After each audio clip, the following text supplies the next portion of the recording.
Hallo liebe Freunde and welcome back to Get Germanized. I'm Dominic and today we're diving into a topic that is both educational and fun. German words that English speakers often mispronounce. Let's go, lasst uns anfangen. All on board, what should I do? Ich weiß. We all know that German can be tricky with all its unique sounds and pronunciation rules. So let's clear up some common mistakes together. Word number 1.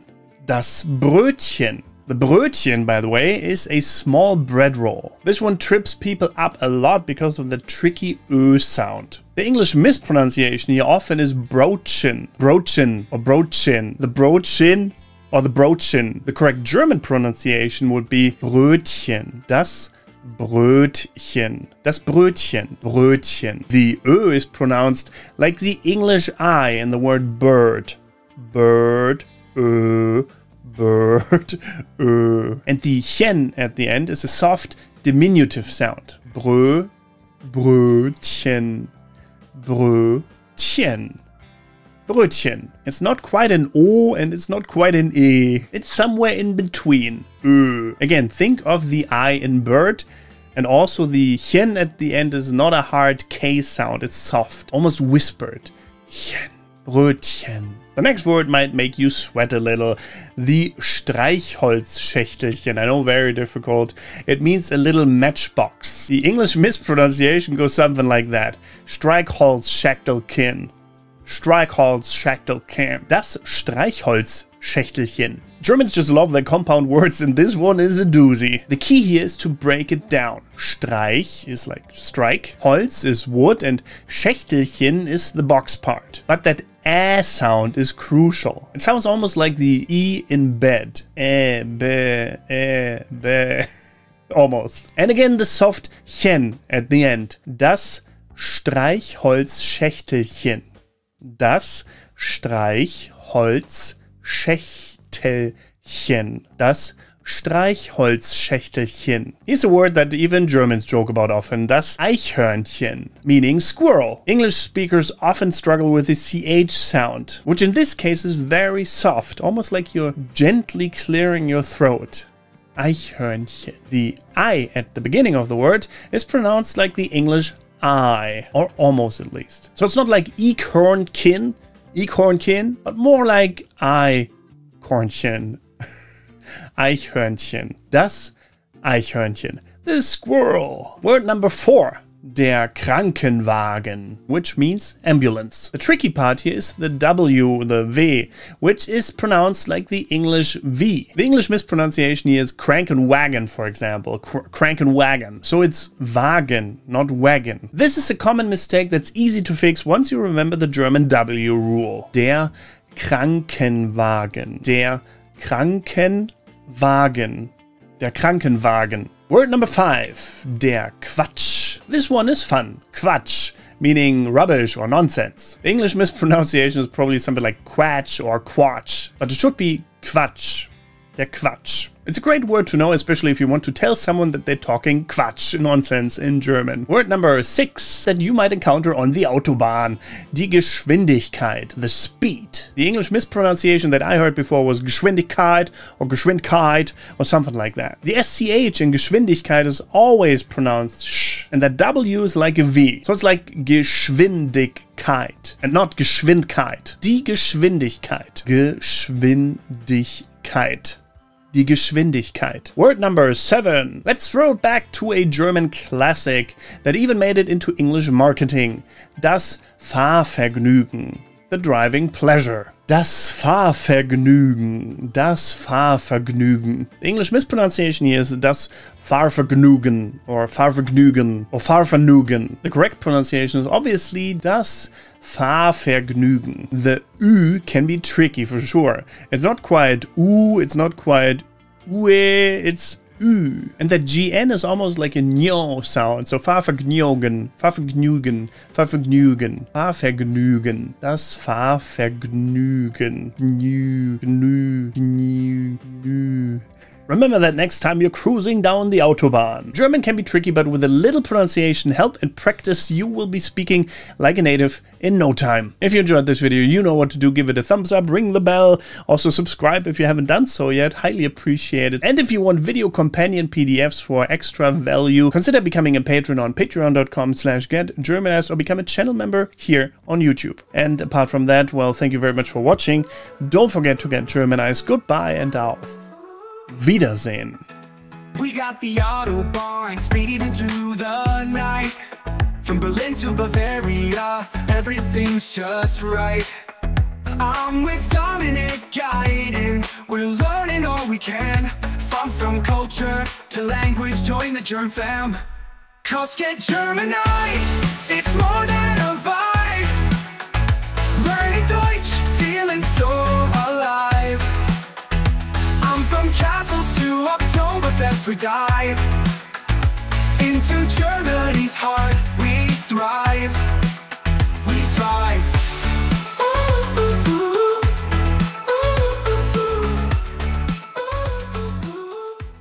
Hallo liebe Freunde, welcome back to Get Germanized. I'm Dominic and today we're diving into 10 fascinating facts that you probably didn't know about Germany. All on board. What should I do? Ah, ich weiß. Whether you're a fan of German culture, planning a visit, or just love learning new things, these fun facts are sure to surprise you. So let's dive right in. Fact number 1. Did you know that Germany has more than 20,000 castles? From the iconic Neuschwanstein, which inspired Disney's Sleeping Beauty castle, to smaller, lesser-known fortresses hidden in the countryside, Germany's a haven for history and architecture enthusiasts. Many of these castles date back to the medieval period and have been beautifully restored, offering a glimpse into the country's rich history. Some of these castles are private residences, while others have been converted into hotels or museums. Neuschwanstein, located in Bavaria, is one of the most visited castles in Europe and a prime example of the fairy tale architecture style that Germany is known for. Another famous castle is the Burg Eltz, which has remained intact for over 850 years and is still owned by the original family. Fact number 2. Beer lovers, rejoice! The Weihenstephan brewery, located in Bavaria, is the world's oldest brewery, with roots dating back to 1040 AD. That's nearly 1000 years of brewing history. This brewery is still operational today and continues to produce some of the finest beers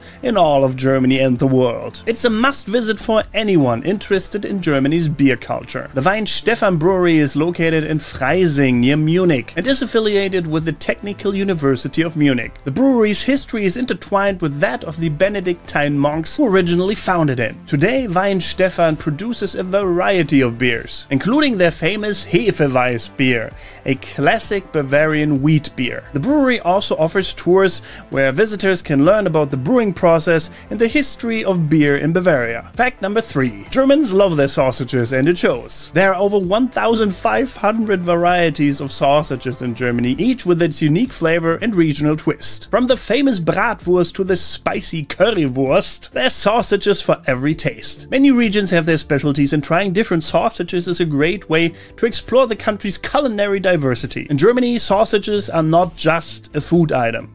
They're a part of the culture. Bratwurst, for example, is a popular sausage made from pork, beef or veal, and is often grilled or fried. Thuringian sausage, Thüringer Rostbratwurst, is protected under EU law, meaning it can only be produced in Thuringia. Currywurst, a Berlin specialty, is a sausage smothered in curry ketchup, and it's so beloved that there's even a museum dedicated to it in Berlin. Fact number 4. Germany has a deep literary tradition, and it's reflected in its book production. The country is the 3rd largest producer of books in the world, after China and the United States. The Frankfurt Book Fair, held annually, is the world's largest book fair and attracts publishers, authors and readers from around the globe. Whether you're into fiction, non-fiction or academic books, Germany has something to offer for everyone. The Frankfurt Book Fair, the Frankfurter Buchmesse, dates back to the 15th century, shortly after Johannes Gutenberg invented the printing press. Today it remains one of the most important marketplaces for books, where publishing rights for books from around the world are negotiated. German literature has produced many influential writers, including Johann Wolfgang von Goethe, the author of Faust, and the brothers Grimm, whose fairy tales are known worldwide. Fact number 5. The Autobahn is famous worldwide, particularly for its lack of speed limits in certain areas. While there are recommended speed limits in many sections of the Autobahn, you can actually drive as fast as your car allows. However, please always drive responsibly, as safety is a top priority on these highways. Approximately 70% of the Autobahn has no speed limit, though there is a recommended speed limit of 130 km per hour, which is about 81 miles per hour. However, certain stretches do have speed restrictions due to construction, traffic, or environmental concerns. Germany's strict driving regulations, rigorous driver training, and well-maintained roads contribute to the Autobahn's reputation of being both safe and fast. Fact number 6. Germany is at the forefront of renewable energy, particularly wind and solar power. The country has invested heavily in green technologies and aims to transition to a sustainable energy system. In 2020, renewable energy sources accounted for nearly 46% of Germany's electricity consumption. The German Energiewende, or energy transition, is an ambitious policy to shift away from fossil fuels and nuclear power towards renewable energy. Germany is one of the world's largest producers of solar power, despite its relatively modest amount of sunlight compared to southern Europe. Wind power is also a major component of Germany's renewable energy strategy, particularly in the northern regions. Fact number 7. Many of the Christmas traditions we love and know today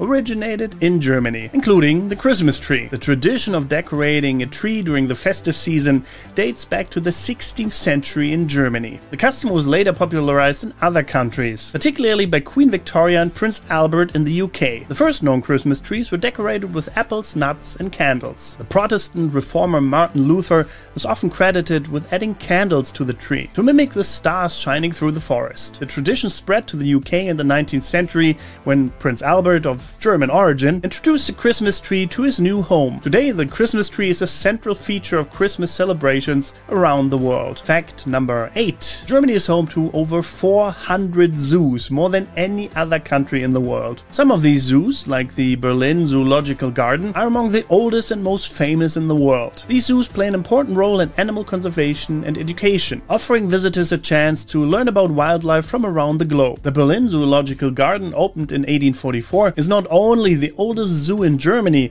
it's also one of the most species-rich zoos in the world, housing over 20,000 animals. Germany's commitment to animal welfare and conservation is evident in the high standard of care and the many breeding programs that have successfully reintroduced endangered species into the wild. Fact number 9. Germany was the first country to adopt daylight saving time (DST) during World War I in 1916. The idea was to conserve energy by making better use of daylight during the longer days of summer. Today, many countries around the world observe DST, although the practice remains a topic of debate. The adoption of DST by Germany and its allies during World War I was quickly followed by other countries, including the United Kingdom and the United States. The practice was intended to save fuel by reducing the need for artificial lighting. While DST is still used in many countries, some regions have abandoned it due to the disruption it can cause to people's daily routine and sleep patterns. Fact number 10. The Cologne Cathedral, the Kölner Dom, is the largest cathedral in the world and a UNESCO World Heritage Site. Construction began in 1248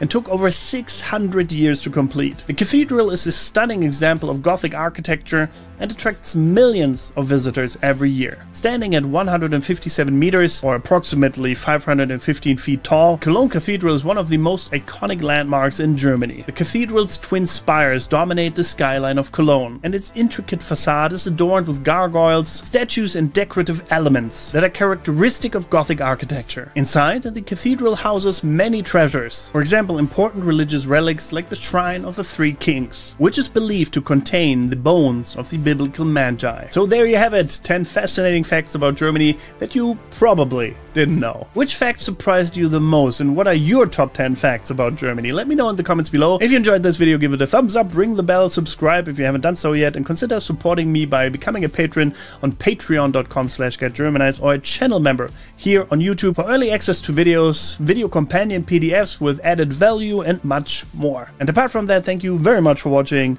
Don't forget to get Germanized. Goodbye and auf Wiedersehen. We got the Autobahn speeding through the night. From Berlin to Bavaria, everything's just right. I'm with Dominic guiding, we're learning all we can. From culture to language, join the Germ fam. Cause get Germanized, it's more than a vibe. Learning Deutsch, feeling so alive. we dive into Germany's heart. We thrive. We thrive.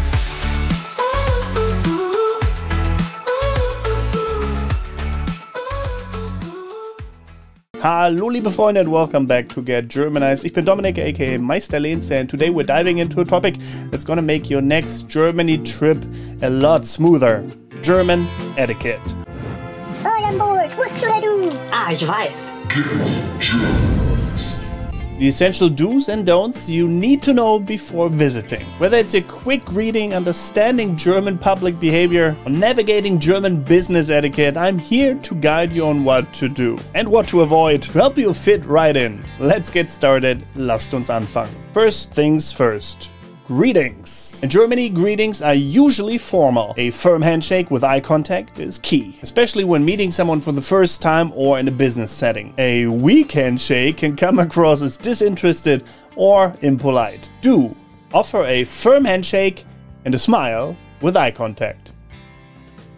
Don't go in for a hug or a kiss on the cheek unless you're family or very close friends, as Germans generally value personal space. Of course, this varies from person to person, so make sure to use your common sense. Germans tend to keep a little bit of distance, so try not to stand too close when talking. About an arm's length is probably a good rule of thumb. Viel zu spät. One of the most important parts of German etiquette is punctuality. Germans generally take being on time very seriously, and being too late can be considered disrespectful, especially in business or formal situations. Even for social gatherings, try to be on time or even a little early. Do arrive on time, whether it's a social event, a dinner or meeting. Don't show up significantly late without informing someone. If you're running behind, let them know as soon as possible. Think of punctuality as a sign of respect for the other person's time. It's one of those small details that makes a big impression. Now let's talk about dining etiquette. Germans typically eat with a knife in the right hand and a fork in the left without switching hands. Try to keep both utensils in your hands during the meal. This can of course vary from person to person and from setting to setting. More formal setting, try this. Before you start eating, wait until everyone is served and someone says "Guten Appetit," basically enjoy your meal. It's a simple gesture that shows respect. Toast carefully. When toasting, look everyone directly in the eyes. It's a sign of sincerity and respect. And now a little bit about paying the bill. Well, when you're out in a group, do not expect the bill to be split evenly. Germans often go Dutch, meaning everyone pays what they ordered and it's done separately. Simply say "getrennt bitte," separately please, to the waiter if you want to pay your part. This little custom shows respect for the other people that you're with, because sometimes someone ordered a lot and other people then have to pay for it if you split it evenly, and we usually don't do that. Beautiful here, isn't it? In Germany, there are certain unspoken rules when it comes to public behavior. Here's what you gotta keep in mind. Respect the quiet hours. In many residential areas, the Ruhezeiten range from 10 p.m. to 6 a.m., as well as midday quiet times in some neighborhoods. Be mindful of loud activities during these times, as it's both a legal and social expectation. On public transportation, when using trains, trams or buses, keep conversation low and avoid using speakerphone. People usually appreciate a peaceful ride, so try not to disturb others. Parks and public places. Germans highly value cleanliness, especially in parks. Always take your trash with you and use the provided bins. Littering is highly frowned upon, and maintaining cleanliness is a shared responsibility in Germany. The takeaway for you here is respect.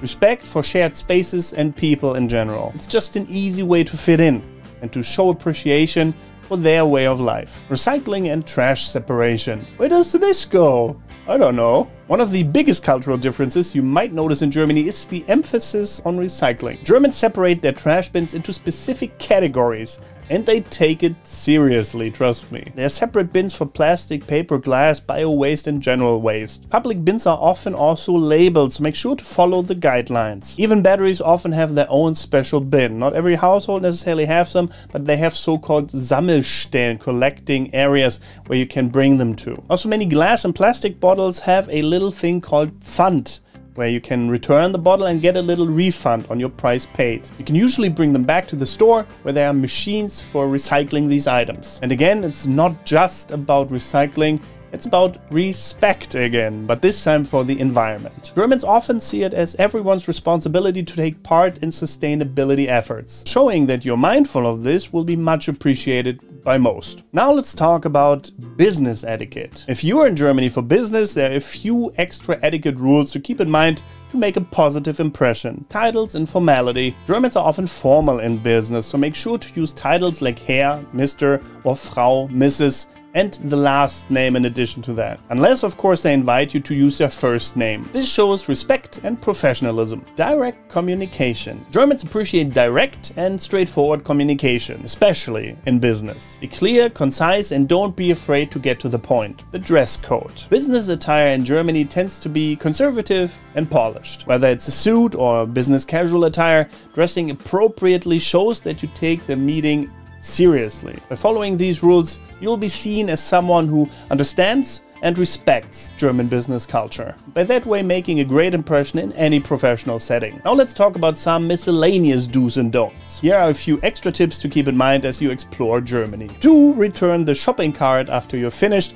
because you usually have put in a little coin beforehand and you get that refunded when you bring them back. Don't jaywalk.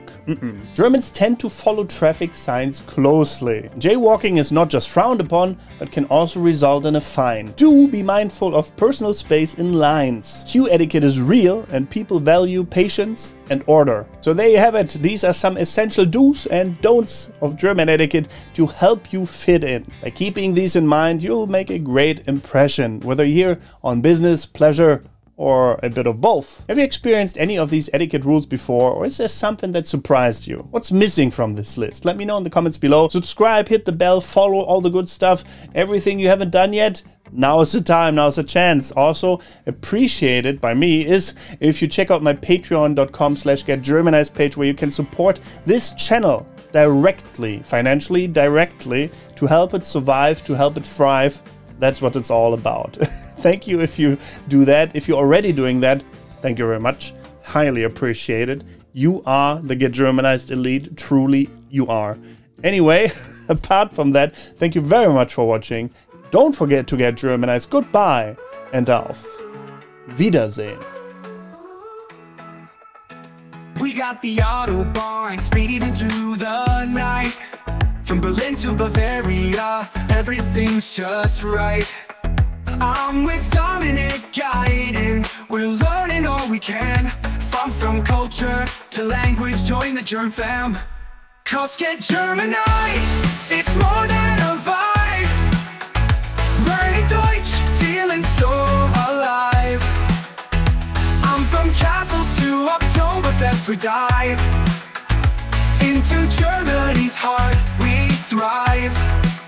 We thrive.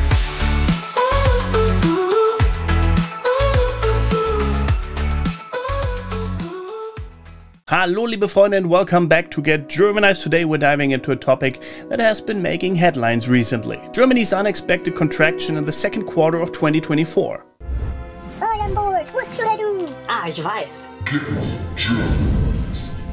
We'll explore the reasons behind this downturn, its implications, and what it means for the average citizen. Let's get started right away. Lasst uns anfangen. Economic contraction. What's going on with Germany's economy? First, let's take a look at what exactly happened. Germany's economy contracted by 0.3% in the second quarter of 2024. This was unexpected and has raised concerns among policymakers and economists. While a 0.3 contraction might not seem huge, it's significant for an economy as robust as Germany's. This contraction has multiple causes and potential repercussions. The key factors behind the economic downturn. So what led to this contraction? Let's break it down. Energy prices. Firstly, energy prices have been on the rise due to geopolitical tensions and disruptions in supply chains. Germany, being heavily reliant on imported energy, has been hit hard by these price increases. Erstens sind die Energiepreise aufgrund geopolitischer Spannungen und Störungen in den Lieferketten gestiegen.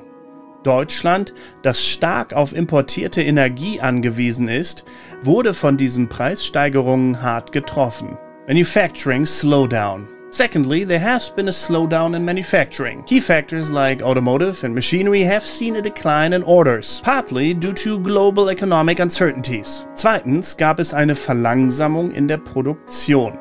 Wichtige Sektoren wie Automobil- und Maschinenbau verzeichnen einen Rückgang der Aufträge, teilweise aufgrund globaler wirtschaftlicher Unsicherheiten. Consumer confidence. Thirdly, consumer confidence has taken a hit. Inflation and rising costs have made people more cautious about spending. Drittens hat das Verbrauchervertrauen gelitten. Inflation und steigende Kosten haben die Menschen vorsichtiger beim Ausgeben gemacht. Implications for Germany and Europe. So what does this contraction mean for Germany and Europe as a whole? Economic growth. The contraction poses a challenge to Germany's role as the economic engine of Europe, and that could lead to slower growth across the EU. Die Kontraktion stellt eine Herausforderung für Deutschlands Rolle als wirtschaftlicher Motor Europas dar. Sie könnte zu einem langsameren Wachstum in der gesamten EU führen. Policy responses. Policymakers will need to consider measures to stimulate the economy, such as fiscal stimulus or monetary easing. Die politischen Entscheidungsträger müssen Maßnahmen zur Ankurbelung der Wirtschaft in Betracht ziehen, wie zum Beispiel fiskalische Anreize oder geldpolitische Lockerungen. Impact on citizens. For the average citizen, this could mean higher prices and potentially slower wage growth. That's why it's important to stay informed and prepared. Für den durchschnittlichen Bürger könnte dies höhere Preise und möglicherweise ein langsameres Lohnwachstum bedeuten. Darum ist es wichtig, informiert und vorbereitet zu bleiben. Future predictions. The current economic downturn is a result of multiple factors.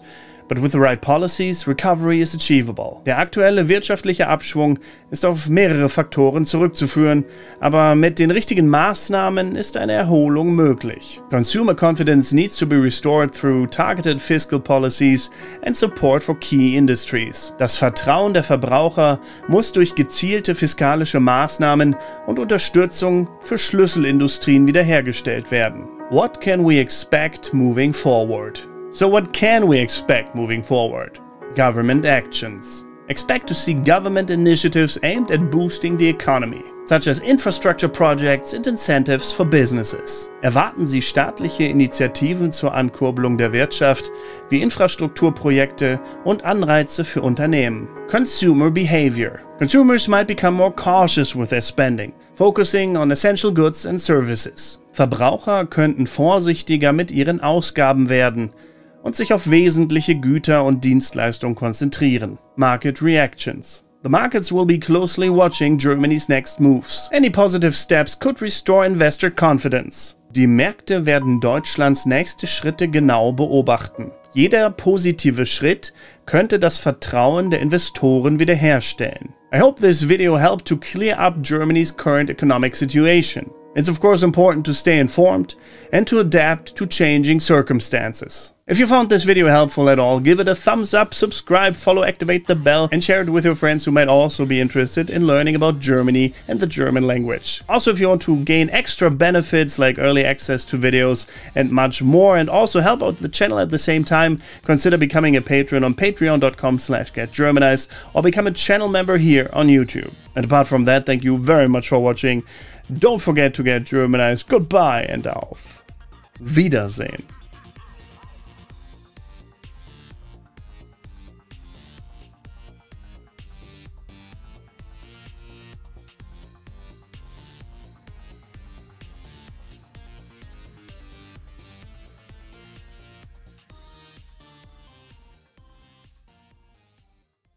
Hallo und willkommen, ich bin Meister Lenz and you're watching Get Germanized Essential Holiday and Vacation Phrases for Germany.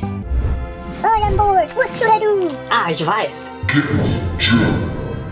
Welcome back, willkommen zurück. Today we're gonna make your next stay in Germany even more enjoyable by teaching you some essential phrases and vocabulary. So let's go. Lasst uns anfangen. So the travel basics. For example, where is the next hotel? How do you say that in German? It is, wo ist das nächste Hotel? Wo ist das nächste Hotel? Where's the next hotel? Or if you need a taxi and want to communicate that to someone, you could say, ich brauche ein Taxi. Ich brauche ein Taxi. I need a taxi. Or if you need to know what a ticket to a certain city costs, you could ask, wie viel kostet ein Ticket nach, and then enter the city. Wie viel kostet ein Ticket nach München, Munich? How much is a ticket to Munich? Or how much is a ticket to, well, the city you want to go to? If you want to ask if you can have a map, please, you would say, kann ich bitte eine Karte haben? Kann ich bitte eine Karte haben? Could I have a map, please? Or if you want to ask where the next train station is, you can say, wo ist der Bahnhof? Wo ist der Bahnhof? Where is the train station? Now that we've got the basics covered, let's move on to phrases and vocabulary you might need at your hotel or accommodation. At the hotel, I have a reservation. Ich habe eine Reservierung. Ich habe eine Reservierung. Can I have the key to my room, please? Kann ich bitte den Schlüssel zu meinem Zimmer haben? Kann ich bitte den Schlüssel zu meinem Zimmer haben? Is breakfast included? Ist das Frühstück inbegriffen? Ist das Frühstück inbegriffen? I would like to check out. Ich möchte auschecken. Ich möchte auschecken. Can you recommend a good restaurant nearby? Können Sie ein gutes Restaurant in der Nähe empfehlen? Können Sie ein gutes Restaurant in der Nähe empfehlen? Great, you're settled into your hotel. Now let's explore the town. Let's go. Here are some phrases that might come in handy when you're out and about. Exploring the city. Where is the tourist information center? Wo ist die Touristeninformation? Wo ist die Touristeninformation? What time does the museum open? Wann öffnet das Museum? Wann öffnet das Museum? Can I buy tickets here? Kann ich hier Tickets kaufen? Kann ich hier Tickets kaufen? Is there a guided tour available? Gibt es eine geführte Tour? Gibt es eine geführte Tour? Where can I find a pharmacy? Wo finde ich eine Apotheke? Wo finde ich eine Apotheke? Whether you're enjoying a delicious meal or just having a quick bite, knowing how to order food in German is essential. Let's go over some key dining phrases. Can I see the menu, please? Kann ich bitte die Speisekarte sehen? Kann ich bitte die Speisekarte sehen? I would like to order, please. Ich möchte bestellen, bitte. Ich möchte bestellen, bitte. What do you recommend? Was empfehlen Sie? Was empfehlen Sie? Is this dish vegetarian? Ist dieses Gericht vegetarisch? Ist dieses Gericht vegetarisch? Could I have the bill, please? Kann ich bitte die Rechnung haben? Kann ich bitte die Rechnung haben? Lastly, let's go over some emergency phrases that could prove very useful during your next trip. Emergency. I need help. Ich brauche Hilfe. Ich brauche Hilfe. Call the police. Rufen Sie die Polizei. Rufen Sie die Polizei. I need a doctor. Ich brauche einen Arzt. Ich brauche einen Arzt. Where's the hospital? Wo ist das Krankenhaus? Wo ist das Krankenhaus? I lost my passport. Ich habe meinen Pass verloren. Ich habe meinen Pass verloren. I hope these phrases help you to have a smooth and beautiful vacation in Germany. If you found this video helpful, please give it a thumbs up, activate the bell to never miss another upload, and subscribe if you haven't done so. And if you really want to help this channel, because we are really in need of your support at this moment in time as well, please go over to Patreon or the YouTube channel member page and consider becoming a paying member to support this channel. Thank you very much. And apart from that, thank you very much for watching. Don't forget to get Germanized. Goodbye and auf Wiedersehen.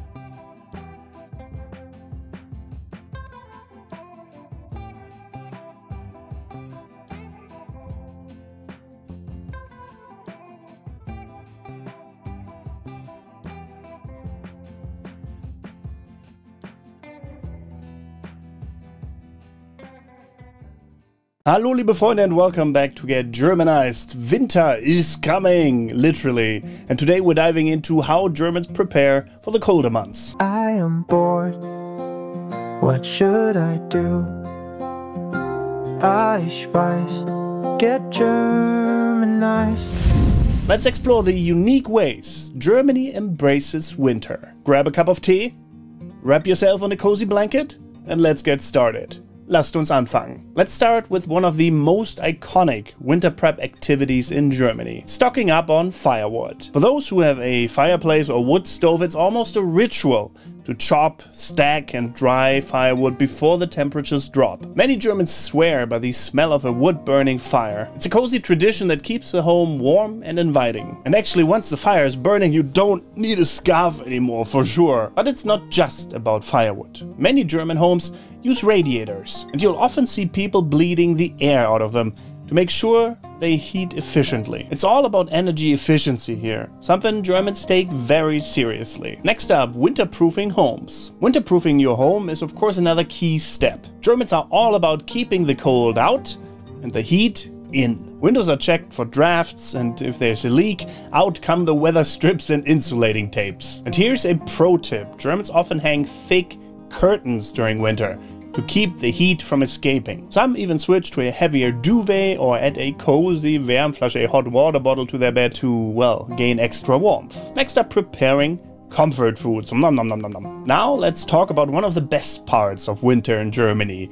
Food. When it gets cold, Germans turn to hearty and warming dishes. And one of the most popular ones is Eintopf. This one-pot meal is a lifesaver during winter. Usually a mix of vegetables, potatoes, meat, sometimes lentils, all simmered together to create a delicious and filling stew. By the way, the Get Germanized stew recipe can be found in this week's video companion PDF for my patrons and channel member supporters. So think about joining if you want to cook a delicious Eintopf. And of course, there's nothing like a warm plate of Grünkohl and Pinkel. That's kale and sausage, or steaming bowl of Kartoffelsuppe, potato soup, to beat the winter chill. Next up, stocking up on winter supplies. When winter finally arrives, Germans are prepared for just about anything. Many people stock up on essentials like salt for de-icing sidewalks, since it's actually required by law in most places to keep your sidewalks safe. Snow shovels, even though snow has been a rare occurrence in especially northern Germany where I live in the past years, are a must-have nevertheless, and car owners often switch to winter tires, which are legally required in icy or snowy conditions. And for those of you who bike year-round, there's even winter gear for bicycles. For example, studded tires or handlebar mittens. Yep, Germans are serious about staying mobile in all weather. Next up, embracing cozy winter activities. Winter is not just about surviving. It's about thriving. Germans are masters of making the most of the colder months with cozy indoor activities. Many embrace the Danish concept of hygge. Think candles, blankets, and quality time with your loved ones. And let's not forget about the seasonal treats.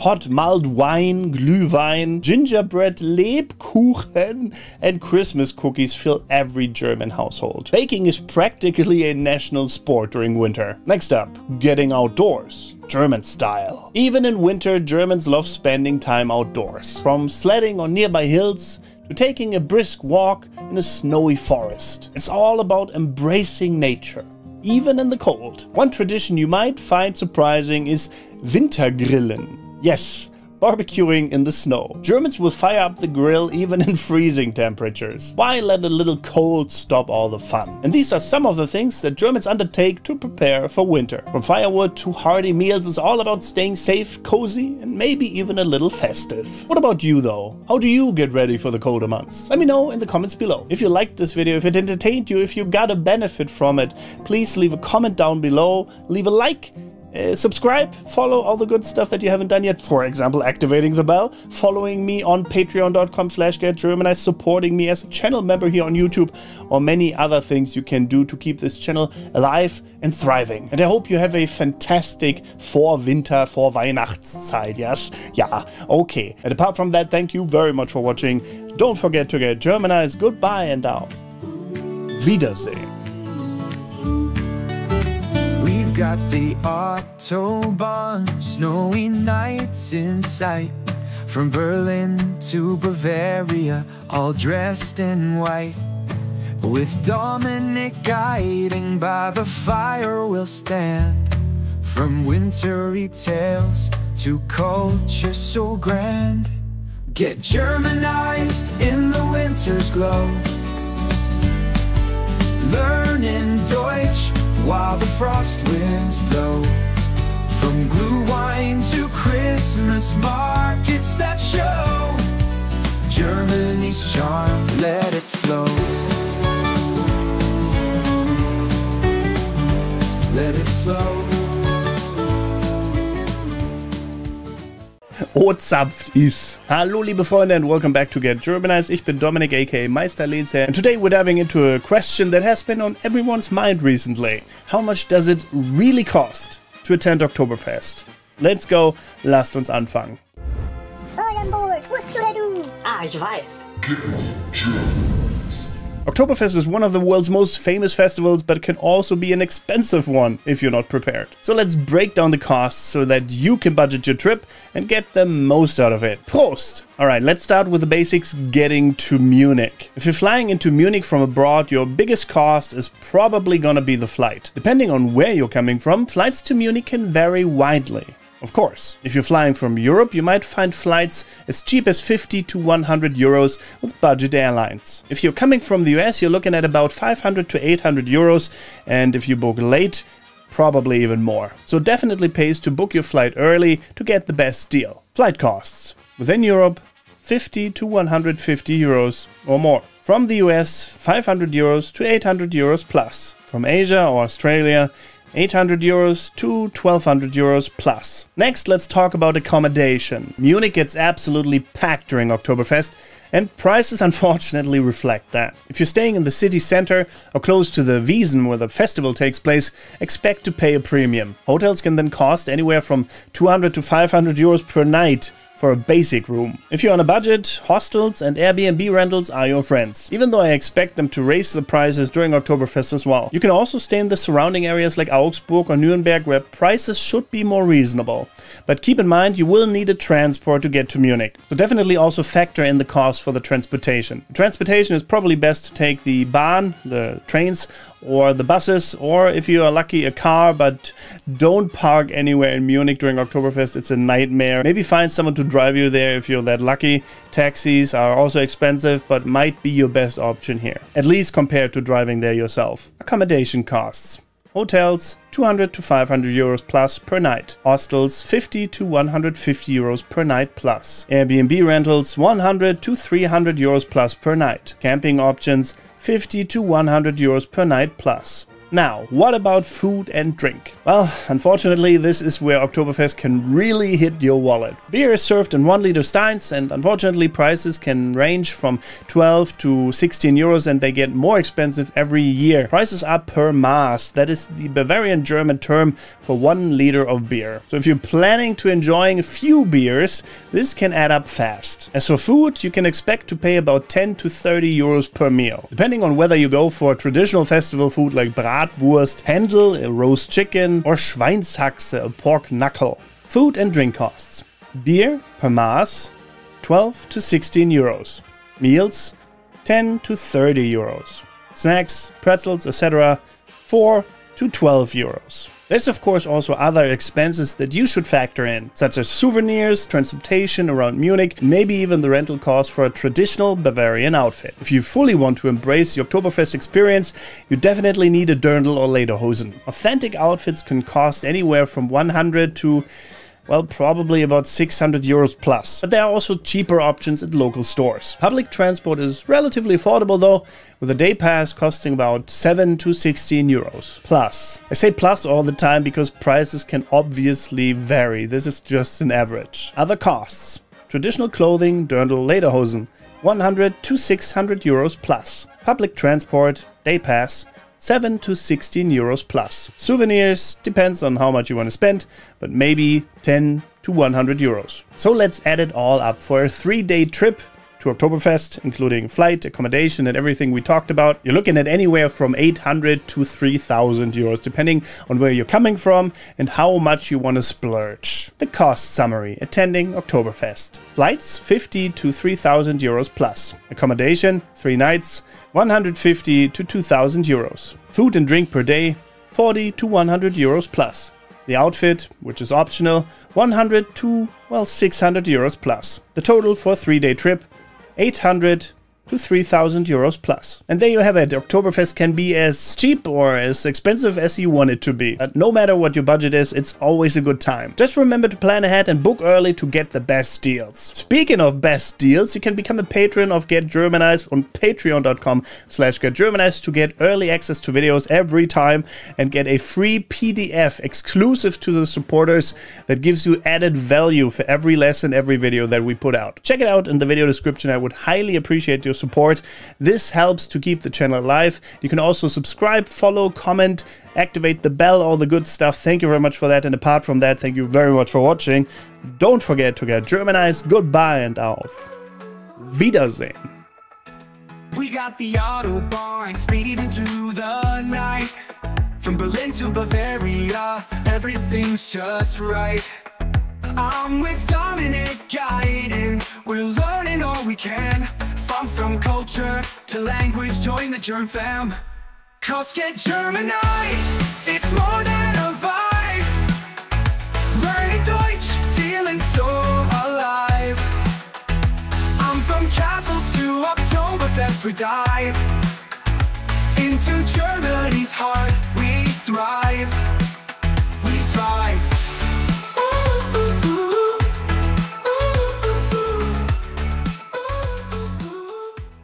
Hallo und willkommen, ich bin Meister Lenz and you're watching Get Germanized, and it's time to dive into the German love language today, die Sprache der Liebe. Let's go, lasst uns anfangen. I am bored. What should I do? Ah, ich weiß. The PDF for this lesson is available on my Patreon and YouTube channel member page. More about that at the end of the video. Whether you're whispering sweet nothings to your Liebling, or you're writing that special love letter, well, knowing how to express your feelings, your Gefühle in German, can add that special touch. So that's what we're here for today. So let's explore some German expressions of love and affection. Are you ready to spread die Liebe? Let's see. First up, the basics. The most straightforward way to say I love you in German is Ich liebe dich. Ich liebe dich. I love you. Straightforward and to the point, a classic. But love isn't always straightforward, is it? So let's get a bit more poetisch. For those moments when you feel overwhelmingly in love, you could say, Ich bin in dich verliebt. Ich bin in dich verliebt. I am in love with you. It is a bit more profound and captures the essence of falling deeply in love. And if you really want to compliment someone who has captured your heart, you could say, Du bist mein Ein und Alles. You are my everything. Du bist mein Ein und Alles. It really is a beautiful expression to show how much someone means to you. And for those times you want to tell your special someone how much you really adore them, you might want to use Ich bete dich an. Ich bete dich an. I adore you, or literally translated, this means I'm worshipping you. This is very strong and passionate and perfect for a romantic moment. But expressing love isn't always about grand statements. It's about the little things. If you want to express that someone is cute or sweet, you might want to say, Du bist süß. Du bist süß. Or Du bist so süß. Du bist so süß. You are so cute. You're cute and you're so cute. Wow. It's a lovely little compliment that can definitely make someone stay. And here's another fun one. Ich hab dich lieb. Ich hab dich lieb. I have you love. Hab dich lieb or ich hab dich lieb, have you love or I have you love is often used by family and friends to translate I love you into a more casual but still very affectionate way. So with family you usually don't say ich liebe dich, that is reserved for romantic partners. you can say ich hab dich lieb. But of course, families differ, and so you might want to use I love you, ich liebe dich, nevertheless. Up to you. Just know that in Germany it's a little bit more common to say ich hab dich lieb to your father or mother instead of I love you, ich liebe dich. Hab dich lieb is also perfect for text messages or a quick note. Remember, expressing love can greatly vary in context and intensity. Whether it's a budding romance or a deep, intense connection of love, Germany has ways to express it all. And if you're learning German just now, these phrases can be a fantastic way to make a connection on a much deeper level with native German speakers. Alright, so before we wrap up, let's not forget about Valentinstag, Valentine's Day. Because every now and then you might need these phrases as well. Saying Alles Liebe zum Valentinstag or Frohen Valentinstag can also warm someone's heart. Alles Liebe zum Valentinstag. All the love for Valentine's Day. Or einen frohen Valentinstag. A happy or merry Valentine's Day. I hope you enjoyed all these expressions of Liebe, and if you have your personal German romance or love story, let us know in the comments below. I would love to connect and hear about them. Let's make this a comment section of Liebe. Ha! Yes. Anyway, subscribe for more cultural insights and language learning tips. And apart from that, thank you very much for watching. Don't forget to get Germanized. Goodbye and auf Wiedersehen. And now it's time to express some love for my Patreon and YouTube channel member supporters. Asperger9, thank you. Laura Pace, thank you. Daniel, thank you. Chris Butler, Dankeschön. Cookie Kareem, thank you very much. Brian M, thank you. Jake Pusage, thank you very much. Joseph Warren, thank you. Leslor, thank you. Sasika Kure, Dankeschön. Azegul Balchi, Dankeschön. Jacob Arndt, thank you. Jim, vielen Dank. Joao Araujo, thank you very much. And JG, Dankeschön. And danke also for my channel member supporters on YouTube. Crazy Mai, Sasika Kure, Diane Lobo, Sina Justin, Nancy Allred, Timothy Boss, Dennis Dompierre, Hossein Derakshan, Janice Johnson, Carl Cretan, Jesse Hendrick, Bobby Danjana, Kathy Keane, First Name, Bill Steimel, and Philip Trueworthy. Thank you very much. Without you, this would not be possible, and that is not a lie. It would not. So thank you. Hallo und willkommen, ich bin Meister Lenze and you're watching Get Germanized, and today we're diving into some mysterious topics while learning some German. Let's go. All on board. What should I do? Ah, ich weiß. Today we're gonna explore vocabulary all around UAPs, unidentified aerial phenomena, NHI, non-human intelligence, crop circles, Kornkreise, and much more. Let's go. Lasst uns anfangen. First, let's clarify some terms. You probably heard the term UFO or UFO, which means unidentified flying object. However, more recently, the term UAP, unidentified aerial phenomena, has been used by scientific and governmental bodies. This change in terminology reflects a broader understanding of these mysterious sightings. Alright, let's break down these terms. In German, UFO means unbekanntes Flugobjekt, unidentifiable flying object, or unknown flying object. This refers to any aerial object or phenomenon that cannot be explained immediately. Similarly, UAP in German, or unidentifizierte Luftphänomene, is a broader term that doesn't just include flying objects, but any unidentifiable and unexplainable atmospheric events. Now on to aliens or NHIs,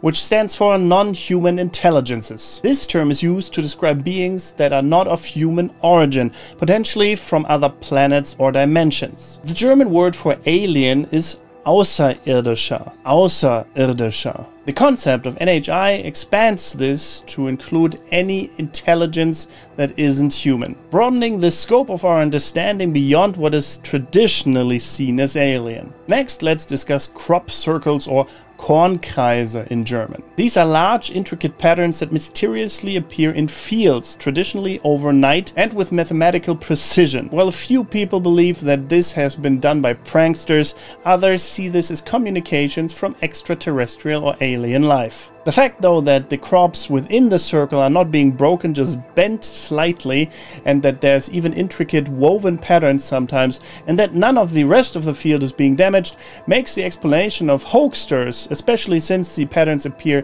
in a very short amount of time without anyone noticing, a bit thin. Here are some useful words and phrases that relate to our topic today. The sighting, die Sichtung in German, die Sichtung, an occasion when something unusual or strange is seen. For example, es gab eine kürzliche Sichtung eines UAPs über der Stadt. Es gab eine kürzliche Sichtung eines UAPs über der Stadt. There was a recent sighting of a UAP over the city. Next up, extraterrestrial. Außerirdisch in German. Außerirdisch. This is referring to anything originating outside of Earth. For example, außerirdische Lebensformen haben Wissenschaftler schon immer fasziniert. Außerirdische Lebensformen haben Wissenschaftler schon immer fasziniert. Extraterrestrial life forms have always fascinated scientists. Next up, das Phänomen. Das Phänomen. The phenomenon. An observable fact or event. For example, das Phänomen der Kornkreise bleibt ein Rätsel. Das Phänomen der Kornkreise bleibt ein Rätsel. The phenomenon of the crop circles remains a mystery. Next up, die Verschwörungstheorie. Die Verschwörungstheorie. The conspiracy theory. A belief that some covert but influential organization is responsible for a certain event. Viele Verschwörungstheorien drehen sich um die Existenz von UFOs. Viele Verschwörungstheorien drehen sich um die Existenz von UFOs. Many conspiracy theories surround the existence of UFOs. That makes sense, since in recent years the US government has revoked their statements where they said that UFOs do not exist. They said they do exist, they're flying around there, even President Obama has stated this, but they do not know what they are. And if that is true, I guess we'll find out. Next up, entlarven. Entlarven, to debunk. To expose the falseness of a myth, idea or belief. For example, Wissenschaftler haben versucht, den Mythos von Alien-Entführungen zu entlarven. Wissenschaftler haben versucht, den Mythos von Alien-Entführungen zu entlarven. Scientists have attempted to debunk the myth of alien abductions. So far, no luck though. Next up, die Hypothese. Die Hypothese, the hypothesis. A proposed explanation for a phenomenon to be tested scientifically. Eine Hypothese besagt, dass Kornkreise eine Form der Kommunikation sind. Eine Hypothese besagt, dass Kornkreise eine Form der Kommunikation sind. One hypothesis is that crop circles are a form of communication. Now let's discuss some interesting facts and arguments that might make you reconsider the existence of these phenomena. Firstly, credible sources have reported sightings of UAP. For instance, in recent years, the Pentagon from the USA has declassified interactions between military vehicles and UAP, as you can see here all around me. These have been recorded with all different kinds of high-tech military equipment. They are real. They exist. Some of the top USA fighter pilots have even admitted under oath that they have engaged these UAP and that our adversaries don't have that technology either. Links to these interviews in the video description. Secondly, many reputable scientists and researchers have advocated for the study of these phenomena. The discovery of extremophiles, for example, has suggested that life may exist in all different kinds of forms on other planets that we haven't even considered yet. Also, many people, scientists, fighter pilots, military personnel in general, and the normal citizen have reported sightings of UFOs. And even in front of court, eyewitness testimony can be used as evidence. And there's thousands and thousands of sightings all over the world. These testimonies often come from people that have nothing to gain from lying. They would have everything to lose though. So this is adding additional credibility to their accounts. In conclusion, while skepticism is healthy, of course, it is also healthy to keep an open mind. That is the scientific method. If new evidence arises, test it. Test it thoroughly. The universe is vast and full of mysteries to be uncovered. Whether you believe in any of these things we talked about today, I hope the vocabulary that you learned and the sentences help you in your greater understanding of the German language. Let me know what you think about all of this in the comments below. Be respectful though. I know that sometimes it can get heated when it comes to this kind of topic, but I find it one of the most interesting and fascinating topics in the entire world and universe, I suppose. So until next time, stay curious and don't forget to get Germanized. Goodbye and auf Wiedersehen. There's footage and records of objects in the skies that we don't know exactly what they are. We can't explain how they moved, their trajectory.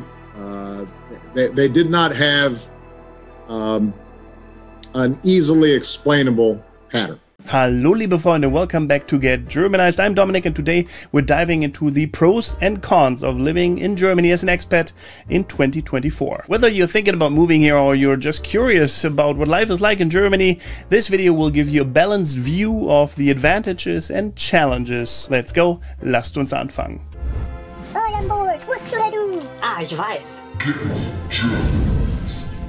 The pros of living in Germany. There are plenty of reasons why expats love Germany. So let's dive into some of the biggest advantages. The high quality of life. Germany offers a high standard of living with excellent healthcare, education and infrastructure. The public transport system is efficient and cities are generally safe and clean. Deutschland bietet eine hohe Lebensqualität mit ausgezeichneter Gesundheitsversorgung, Bildung und Infrastruktur. Das öffentliche Verkehrssystem ist effizient und die Städte sind im Allgemeinen sauber und sicher. Of course, there's always exceptions to the rule.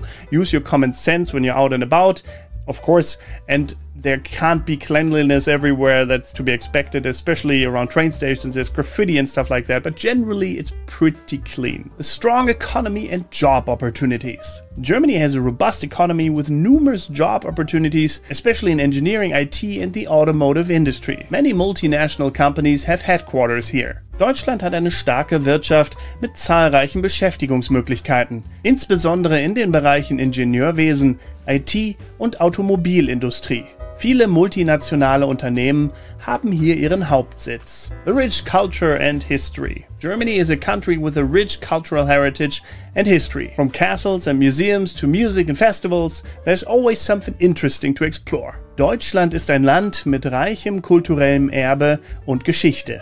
Von Schlössern und Museen bis hin zu Musik und Festivals gibt es immer etwas Interessantes zu entdecken. Social benefits and security. Germany provides strong social benefits, including unemployment insurance, parental leave, and a good pension system. There is a strong sense of social security and support. Deutschland bietet starke soziale Leistungen, darunter Arbeitslosenversicherung, Elternzeit und ein gutes Rentensystem.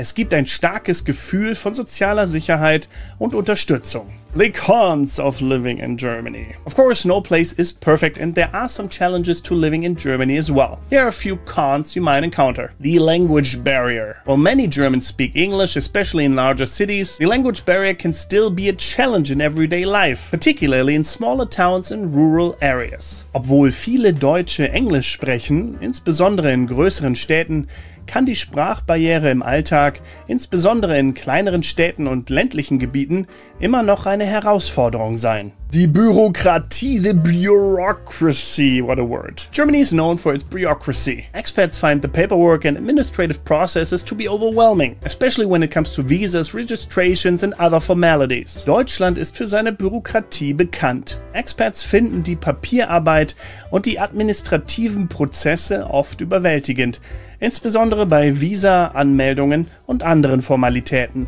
The high cost of living in major cities. Living in major German cities like Berlin, Munich or Frankfurt can be quite expensive, with high rent and living costs. Expats need to budget carefully. Das Leben in großen deutschen Städten wie Berlin, München oder Frankfurt kann ziemlich teuer sein, mit hohen Mieten und Lebenshaltungskosten. Expats müssen sorgfältig planen. Again, it's different from city to city. There's cheaper cities, there's more expensive cities.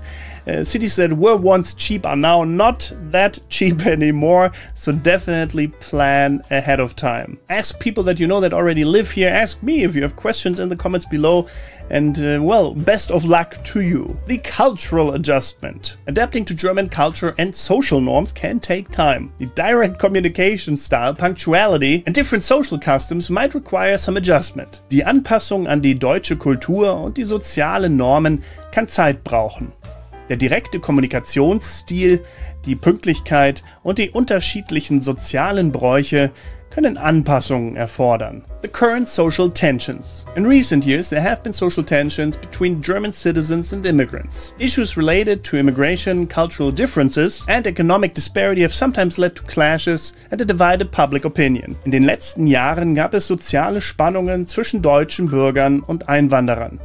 Themen wie Integration, kulturelle Unterschiede und wirtschaftliche Ungleichheit haben manchmal zu Konflikten und einer gespaltenen öffentlichen Meinung geführt. We need to keep in mind though that media often displays the worst cases there are. We've all seen the knife attacks, the violence, we've all seen protests against immigrants, but these are just snapshots. So what you see on X or the internet in general doesn't always represent the reality of the situation. Yes, there are more migrants. I've definitely seen many more than in the past, but for me personally, since I live in a rural area, there hasn't really been any change in daily life. That might be different though in regards to where you live in Germany. And your personal experience also might change your opinion on things. I've personally never had a bad experience when it comes to migrants here in Germany, but that again might also differ for other people, and therefore their opinion might differ extremely as well. Other points like bureaucracy are definitely valid all the time. That's annoying, especially if you're dealing with the tax office or, well, any office really here, where there's a Beamter working there. This can oftentimes be very frustrating, so I understand if you hate that part about Germany, for sure.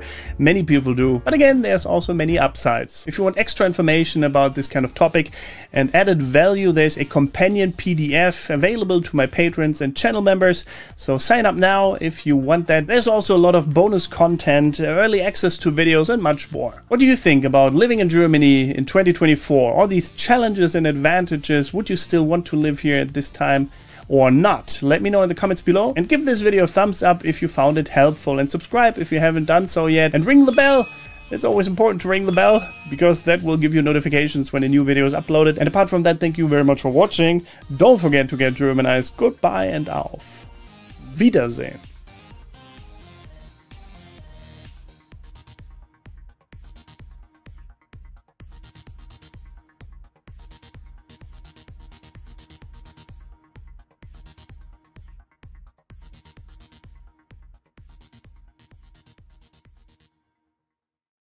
Hallo liebe Leute and welcome back to Get Germanized. I'm Dominik. Today we're diving into the ultimate survival guide for Oktoberfest. Ozapft is. Whether you're a first timer or just need a little refresher, I'm here to help you get the most out of your Oktoberfest experience.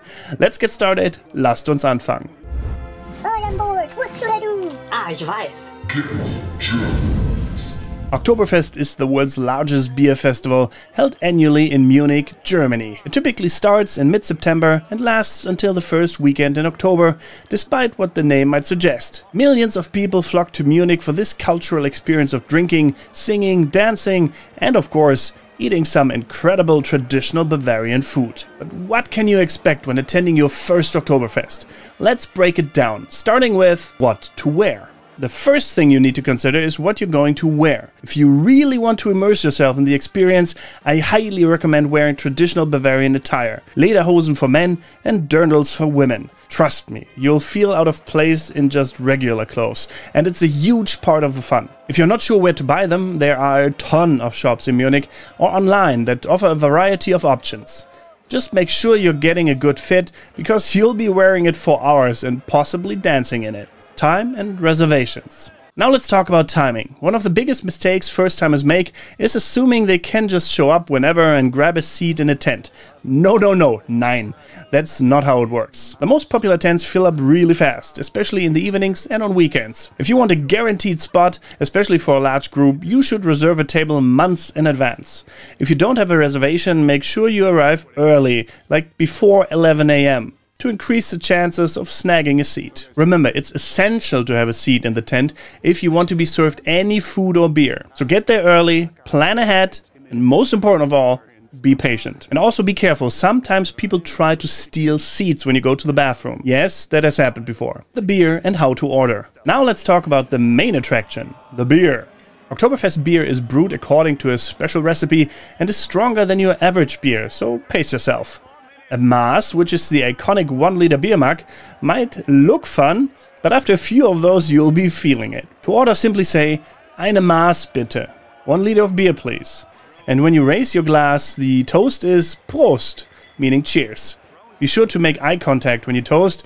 That's the German beer drinking etiquette, or you will have 7 years of bad sex, and who would want that? Food at Oktoberfest. It's not just about the beer though. The food is a huge part of the experience too. You've got to try the roasted chicken or Händel, a traditional Bavarian pretzel or Brezen, and don't forget the Weißwurst, a white sausage that's served with sweet mustard. Oh, and a piece of Schweinshaxe or pork knuckle wouldn't hurt either. It's actually my personal favorite, the Schweinshaxe, and trust me, you'll need something to soak up all that beer. Oktoberfest etiquette. Now let's talk about some key etiquette tips. First off, always tip your server, like in the US.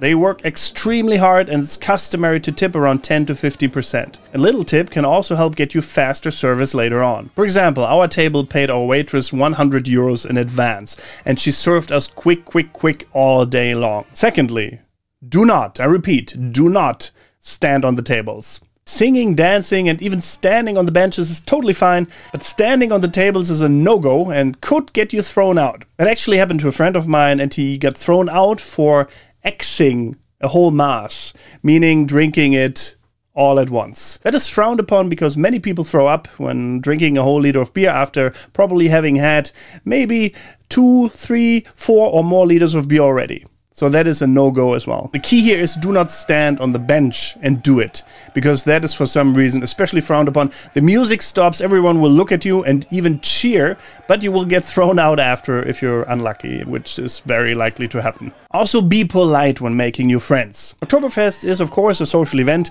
but it's important to respect people's space and be courteous. Getting around. One last survival tip, getting to and from Oktoberfest. Public transport in Munich is excellent, so I highly recommend taking the U-Bahn or S-Bahn to get to the festival grounds, known as the Theresienwiese. Parking is a nightmare, and trust me, after a day of drinking you do not want to be driving anyway, and it's illegal, so don't do it. Final thoughts. And there you have it folks, now you know what to expect at your first ever Oktoberfest. It's an incredible celebration of Bavarian culture, and whether you're there for the beer, the food, or just the atmosphere, you're guaranteed to have an unforgettable time. If you found this guide helpful, make sure to give it a thumbs up, subscribe if you haven't yet, and make sure to share this video with all of your friends who are headed to Oktoberfest. Also consider becoming a supporter on patreon.com/getgermanized or here on YouTube by becoming a channel member to gain access to videos early and also get exclusive video companion PDFs for added value for every video. And apart from that, thank you very much for watching.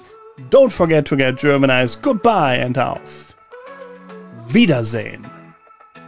We got the Autobahn speeding through the night.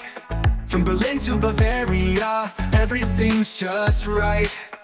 I'm with Dominic guiding, we're learning all we can.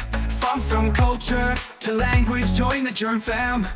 Cause get Germanized, it's more than a vibe. Learning Deutsch, feeling so alive. I'm from castles to Oktoberfest, we dive into Germany's heart, we thrive. We thrive.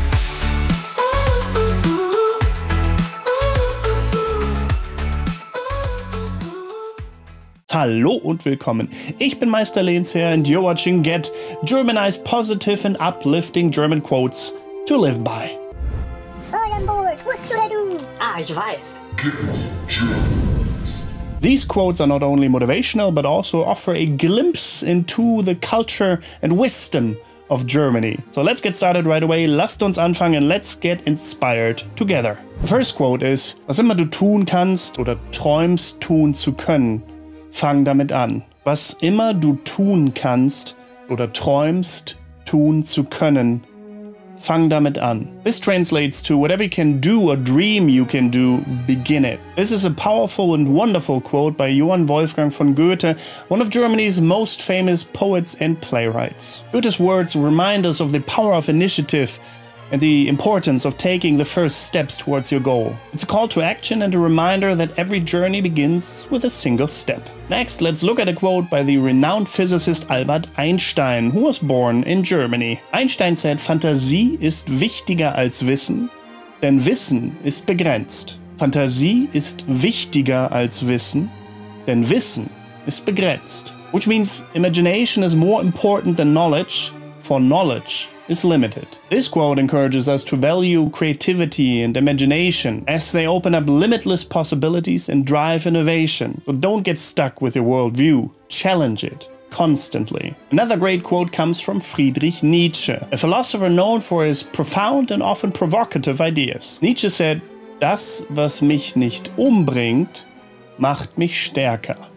Das, was mich nicht umbringt, macht mich stärker."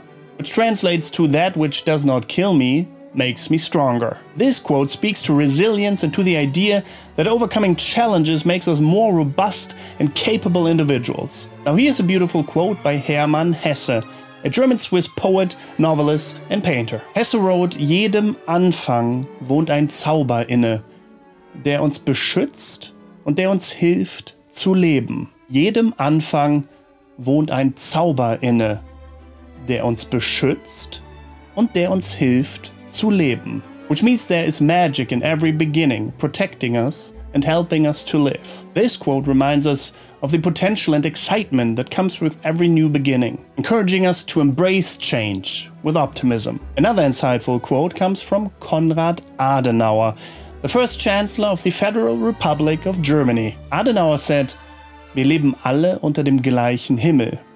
Aber wir haben nicht alle den gleichen Horizont. Wir leben alle unter dem gleichen Himmel.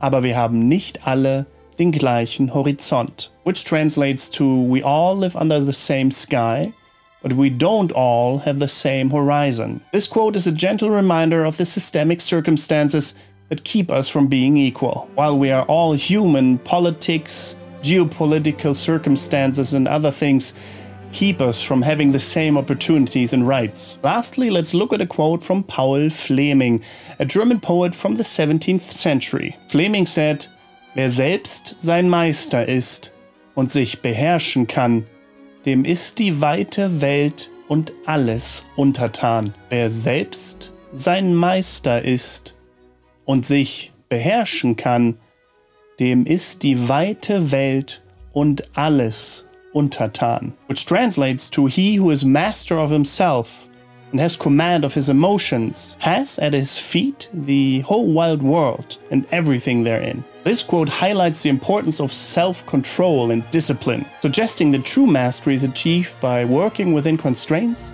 and honing one's skill. I hope these quotes have inspired you as much as they have inspired me. They offer wisdom, motivation, and a glimpse into the cultural richness of Germany. If you enjoyed this video, you know what to do. Leave a like, comment, and join the Get Germanized Elite on patreon.com/getgermanized or become a channel member here on YouTube. Without you, this channel would not be in existence anymore. That is a fact. So if you can support it, please do.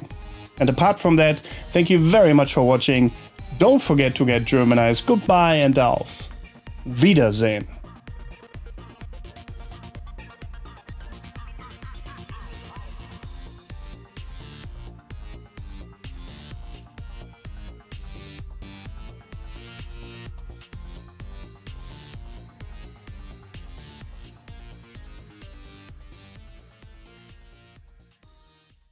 Hallo und willkommen, ich bin Meister Lenz and you're watching Get Germanized Essential Summer Vocabulary for Germany.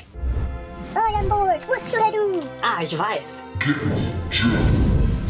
Today we're diving into some essential summer survival phrases to help you make the most of the sunny season in Germany. Plus I'll share some cultural insights on how Germans like to have fun during Sommer in Germany. Let's go. Lasst uns anfangen. First up, let's talk about the weather. In Germany, summer can get quite hot and you will hear people constantly talk about this. So here are some useful phrases to get you started. Es ist heiß. Es ist heiß. It's hot. Obviously, it's summer. Die Sonne scheint. Die Sonne scheint. The sun is shining. Es ist schwül. Oh, es ist schwül. Whew. It's humid. Now, if you're planning to enjoy the outdoors, you might need some of these following phrases. Wollen wir ein Picknick machen? Wollen wir ein Picknick machen? Shall we have a picnic? Funny word, that picnic in German and in English. Picnic, picnic, picnic. Lass uns schwimmen gehen. Lass uns schwimmen gehen. Let's go swimming. Oh, ich brauche Sonnencreme. Ich brauche Sonnencreme. Oh, I need sunscreen. Speaking of swimming, one of the favorite pastimes of Germany during the summer is to visit the Baggersee. So a man-made lake, basically. You will find families there swimming, having barbecues, picnicking, doing all kinds of fun stuff. But beware, sometimes it's not legal to actually be at a Baggersee, since it can be dangerous. So maybe choose a safer option, a normal lake, or the ocean. I mean, the ocean, okay, maybe not always safe, but legal at least. Another popular activity is grilling or grillen, having a barbecue. This is actually almost another season here in Deutschland. So here are some helpful phrases to get you started. Ich grille heute Abend. Ich grille heute Abend. I'm barbecuing tonight. Hast du den Grill angezündet? Hast du den Grill angezündet? Did you light the grill? Magst du Bratwurst? Magst du Bratwurst? Do you like Bratwurst? Of course, summer in Germany wouldn't be complete without some cold beverages. Whether you're at the beer garden or having a barbecue, here are some useful phrases. Ein kaltes Bier bitte. Ein kaltes Bier bitte. A cold beer, please. Hast du Durst? Hast du Durst? Are you thirsty? Prost! Prost! Cheers! Biergärtner, outdoor beer gardens, where you can enjoy a cold drink, not only beer, and traditional German foods. They are a staple of German summer culture and a great place to relax with friends. And for those who love to travel, summer is the perfect time to explore Germany. From the beaches of the North Sea to the mountains of Bayern, Bavaria. There's something for everyone. And here are some travel-related phrases. Wo ist der nächste Bahnhof? Wo ist der nächste Bahnhof? Where is the nearest train station? Wie komme ich zum Strand? Wie komme ich zum Strand? How do I get to the beach? Ich möchte ein Fahrrad mieten. Ich möchte ein Fahrrad mieten. I would like to rent a bike. And finally, a little cultural tip. Many Germans love to go wandern, which is hiking. It's a great way to enjoy beautiful landscapes and to stay active at the same time. If you're invited to go hiking, here's what you might need to know. Hast du Wanderstiefel? Hast du Wanderstiefel? Do you have hiking boots? Wie lange dauert die Wanderung? Wie lange dauert die Wanderung? How long is the hike? Ich liebe die Natur. Ich liebe die Natur. I love nature. That's it for today's summer survival guide. If you enjoyed it, you know what to do. Leave a like, activate the bell, subscribe, comment, share this video with your friends who might also enjoy knowing about German survival summer phrases. German summer survival phrases. And well, apart from that, thank you very much for watching. Don't forget to get Germanized. Goodbye and auf Wiedersehen.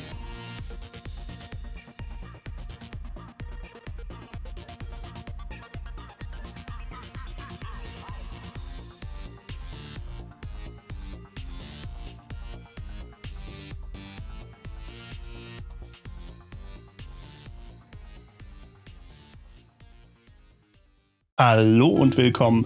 Ich bin Meister Lehnsherr and you're watching Get Germanized, the German Positive Expression Guide. All on board. What should I do? Ah, ich weiß. Hallo liebe Freunde, today we're all about positivity.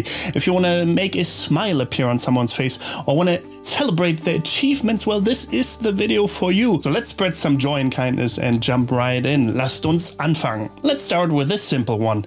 Du bist wunderbar. You are wonderful. Du bist wunderbar.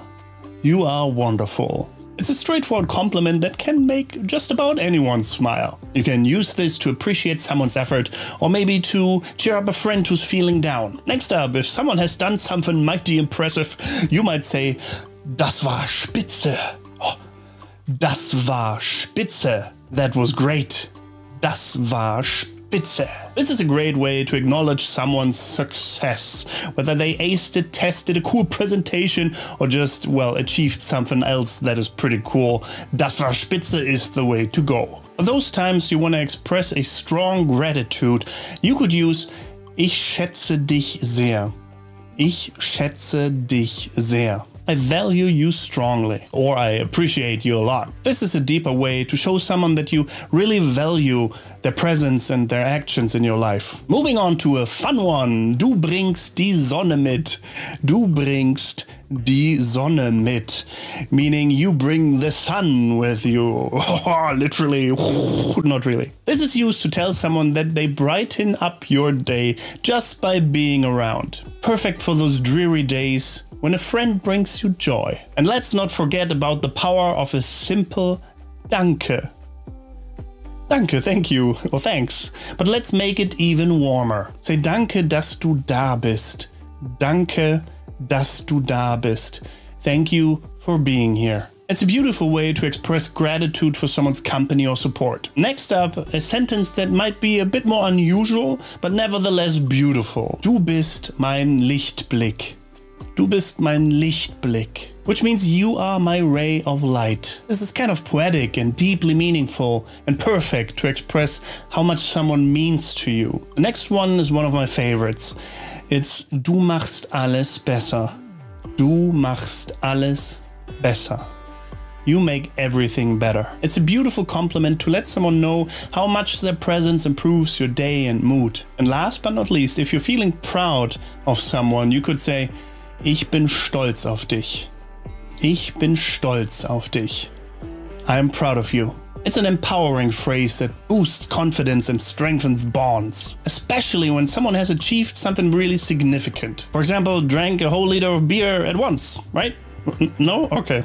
XXXX. I hope this guide helps you to use your German skills to spread some positivity and cheerfulness around. If you want more of these kinds of videos, show your support by a comment. That always means a lot. I love reading them and love interacting with you. By liking and subscribing, by activating the bell to never again miss another video. And of course, if you really want to support the channel, join me on patreon.com/getgermanized, become a channel member here on YouTube, or leave a super thanks. And apart from that, thank you very much for watching. Don't forget to get Germanized. Goodbye and auf Wiedersehen.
Hallo liebe Freunde and welcome back to Get Germanized. Ich bin Dominik aka Meister Linse and today we're talking about German dishes, but not the ones you're used to. All on board. What should I do? Ah, ich weiß. Everyone knows about bratwurst, sauerkraut and pretzels, but what about the more unusual and lesser known dishes? Don't they deserve attention as well? In this video I'm introducing you to some German foods you've probably never heard of. From stuffed pig's stomach to sailor's stew. So let's dig in. Lasst uns anfangen. First up, we have something that might sound a little intense. Saumagen. The dish comes from the Palatinate region and is made of a pig's stomach stuffed with pork, potatoes and spices. It's been around for centuries and was even a favorite of former German Chancellor Helmut Kohl, who hailed from this region. The pig's stomach is used as casing, much like sausage, and the filling is rich and flavorful. Saumagen is often served with sauerkraut and mashed potatoes, and is known to be a true comfort food in this region. Honestly, it's really good. The pork and potatoes are usually perfectly flavored, and the Saumagen, the lining, the stomach, is more about keeping everything together than adding additional flavor. So if you're into hearty foods, you should definitely give Saumagen a try. Don't let the pig stomach part scare you off. Next up, Lapskaus, a sailor's dish from northern Germany. I admit this is a little bit unusual. The dish was originally made by sailors in the northern part of Germany and Scandinavia. It's a mix of corned beef, mashed potatoes, pickled beets and onions, often served with pickled herring and a fried egg on top. I know, it sounds like a bit of a strange combination, but trust me on this. It's good. Lapskaus was a practical dish for sailors because it used ingredients that could be stored for long voyages. Even though it might not look very appetizing at first, it is full of flavor, especially if you like salty and tangy combinations. So let's give this a taste. Yeah, it's good. Better than it looks. The mashed potatoes and corned beef are super savory, and the pickled beets and herring add this nice tangy kick. It's a real blend of flavors, but they work surprisingly well together. If you're ever in the region of Hamburg or Bremen, give Lapskaus a try. Next up, die Dampfnudeln, sweet and savory steamed dumplings. With Dampfnudeln, we're moving on to something a little sweeter. These steamed dumplings are super popular in southern Germany, especially in Bavaria and Swabia. What's cool about Dampfnudeln is that they can be served both sweet and savory. The sweet version is usually served with vanilla sauce or sweet compote, while the savory version might come with sauerkraut or a hearty gravy. They're soft and pillowy, perfect for winter comfort food. Oh, this is delicious. It's like a sweet cloud, and the vanilla sauce makes it even better. And the savory version, surprisingly good. The dumpling is seriously so soft, and the sauerkraut adds that tangy bite. Maybe now you see why this is a favorite dessert in Germany. You gotta try it. Honestly, I don't know which one I like better. They're both fantastic. Next up, die Maultaschen, the German ravioli. Yes, they're really called the German ravioli. Here in Germany at least. These are large dumplings filled with minced meat, spinach, onions and spices. They're usually served in broth or pan-fried with onions. The legend goes that Maultaschen were created by monks who were trying to hide the meat they ate during Lent by stuffing it into pasta dough. It's fantastic. Hence the nickname God's Little Cheaters. Let's give these a try. First, the broth version. So flavorful. The meat and spinach is usually well seasoned, and the broth is what makes it so comfortable. Now let's try the pan-fried one. Okay, pan-fried might be my favorite, to be honest. The crispy outside with this soft filling is just the perfect combination. Maultaschen is a dish that every German food lover should try. Next up, Grünkohl mit Pinkel. Hearty kale and sausage dish. This is a winter staple in northern Germany, especially in regions like Bremen or Oldenburg. Grünkohl is kale that has been cooked down with onions, bacon and mustard until it's tender and flavorful, and it's usually served with Pinkel, a smoked sausage. Kale is super hearty and healthy, and this dish is often eaten during winter because it just warms you from the inside out. This is a meal that you will often find at German festivals and family gatherings in northern Germany, but also at the end of Bollerwagen touren, so these drinking tours where you would draw a trolley behind you filled with alcohol. They often go to a restaurant and then eat Grünkohl and Pinkel.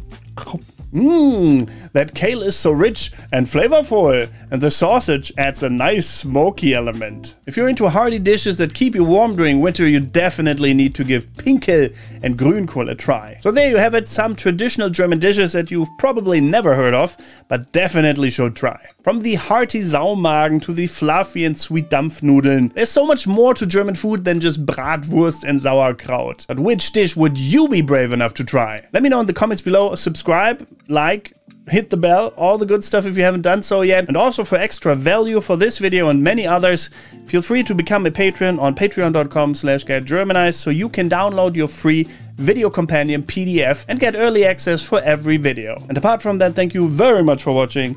Don't forget to get Germanized. Goodbye and auf Wiedersehen. We got the Autobahn speeding through the night. From Berlin to Bavaria, everything's just right. I'm with Dominic guiding, we're learning all we can. From culture to language, join the Germ fam. Cause get Germanized, it's more than a vibe. Learning Deutsch, feeling so alive. I'm from castles to Oktoberfest, we dive into Germany's heart, we thrive, we thrive.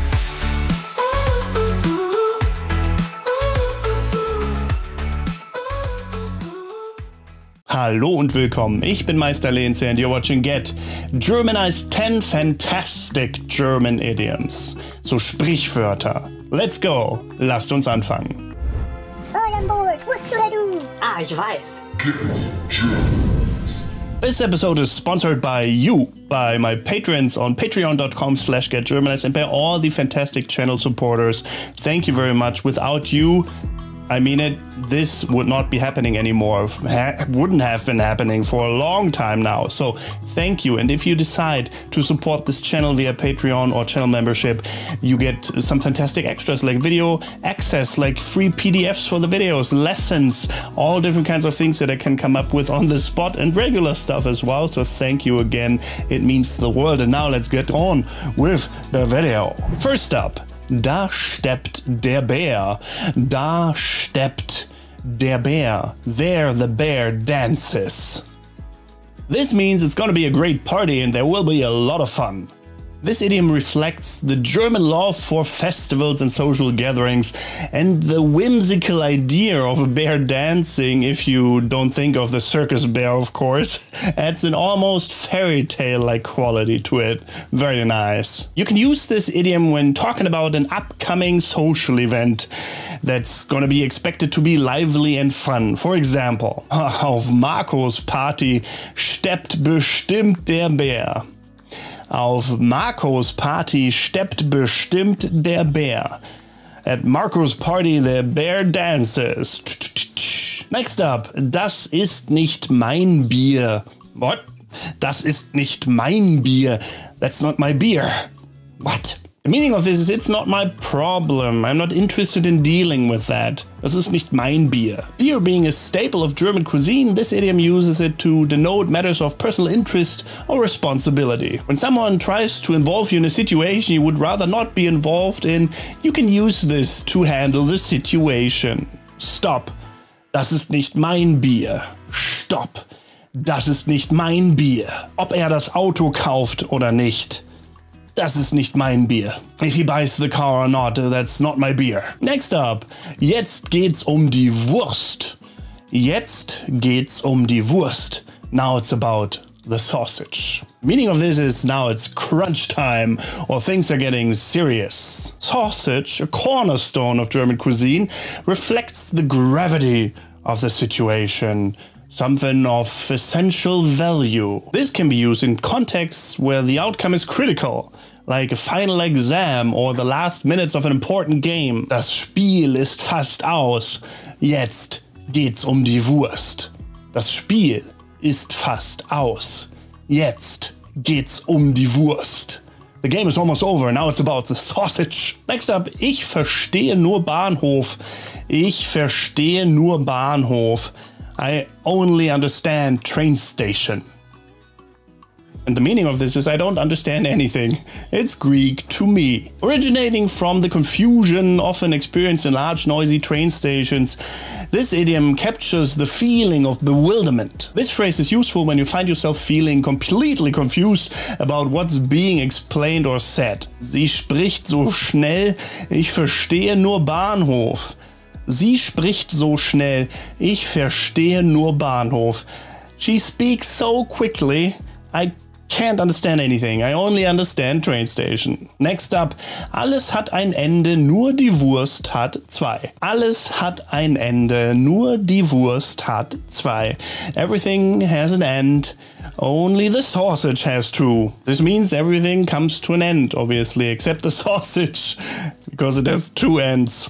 This humorous take on the inevitability of endings reflects the German approach to life with a bit of whimsy. This is perfect for lighting the mood when discussing the final conclusions of something, may it be the ending of a book or a farewell party. Ja, der Urlaub war schön, aber alles hat ein Ende.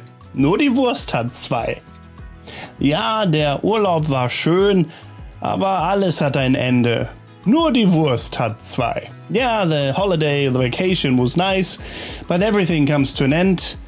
Only the sausage has two. Next up, Klappe zu, Affe tot. Klappe zu, Affe tot. Lid closed, monkey dead. This means that's the end of the matter, it's all over. This somewhat macabre idiom derives from a more humorous, if dark, view on, well, concluding matters decisively. It's often used when expressing that nothing can be done about a certain situation. Use it when a discussion or an event has come to a definite end. Especially if you want to portray it a little bit more sarcastically. Wir haben alles versucht, also Klappe zu, Affe tot. Wir haben alles versucht, also Klappe zu, Affe tot. We've tried everything, so lid closed, monkey dead. Next up, den Nagel auf den Kopf treffen. Den Nagel auf den Kopf treffen.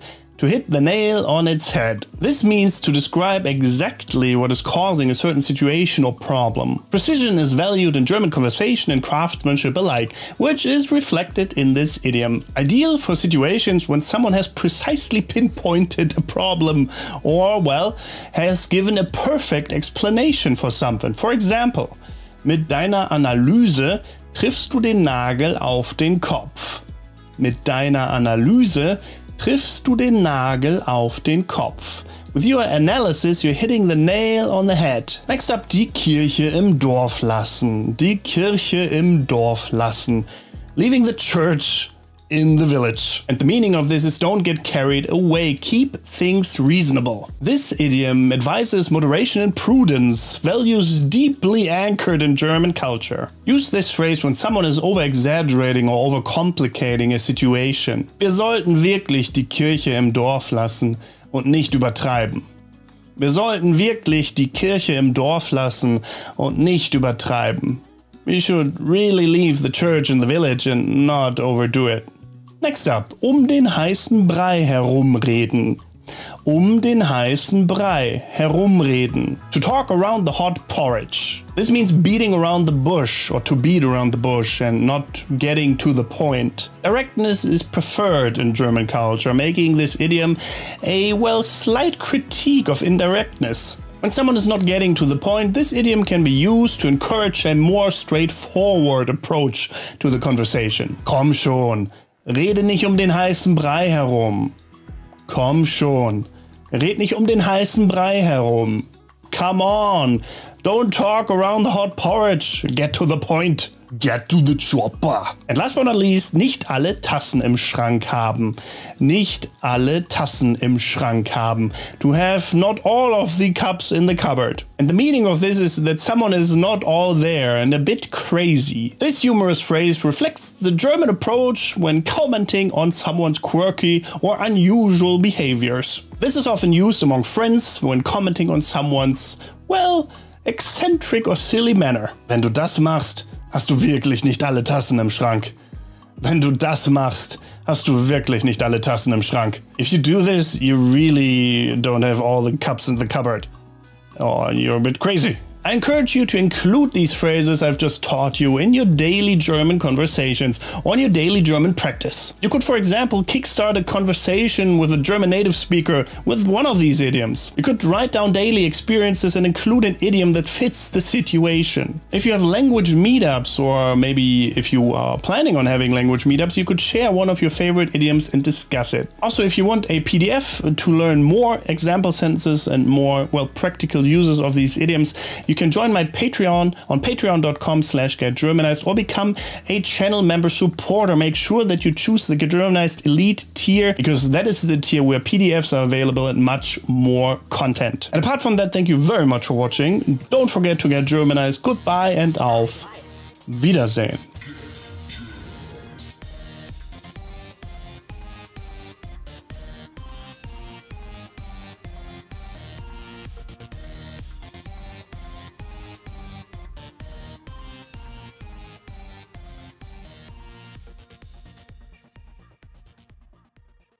Hallo liebe Freunde, Christmas in Germany is magical, but did you know there are also some pretty weird traditions here? From praising Christmas trees to gifting tiny chimney sweeps. Today we're exploring the quirkiest German Christmas traditions. Let's go, lasst uns anfangen. I am bored. What should I do? Ich weiß, get Germanized. Let's kick things off with Baumloben, praising the Christmas tree. What? In some regions, especially in southern Germany, it is customary to visit a friend's or neighbor's house during the holidays and admire their Christmas tree. But you don't just say, nice tree. You have to shower it with exaggerated flowery compliments like, oh, this is the most splendid Christmas tree I've ever seen. The host then rewards you with a shot of schnapps for your efforts. I like that Christmas tradition, making it social, visiting friends and family even more, I guess, than you already have to. But still, schnapps. Next up is a quirky gift, the Schornsteinfeger or chimney sweep figurine. Germans believe chimney sweeps bring good luck because they're used to clear out the soot and prevent fires, which was a big deal back in the day. Nowadays, these tiny figurines made from plastic or marzipan are a common Christmas or New Year's gift to wish someone good fortune. Who knew soot and luck went hand in hand?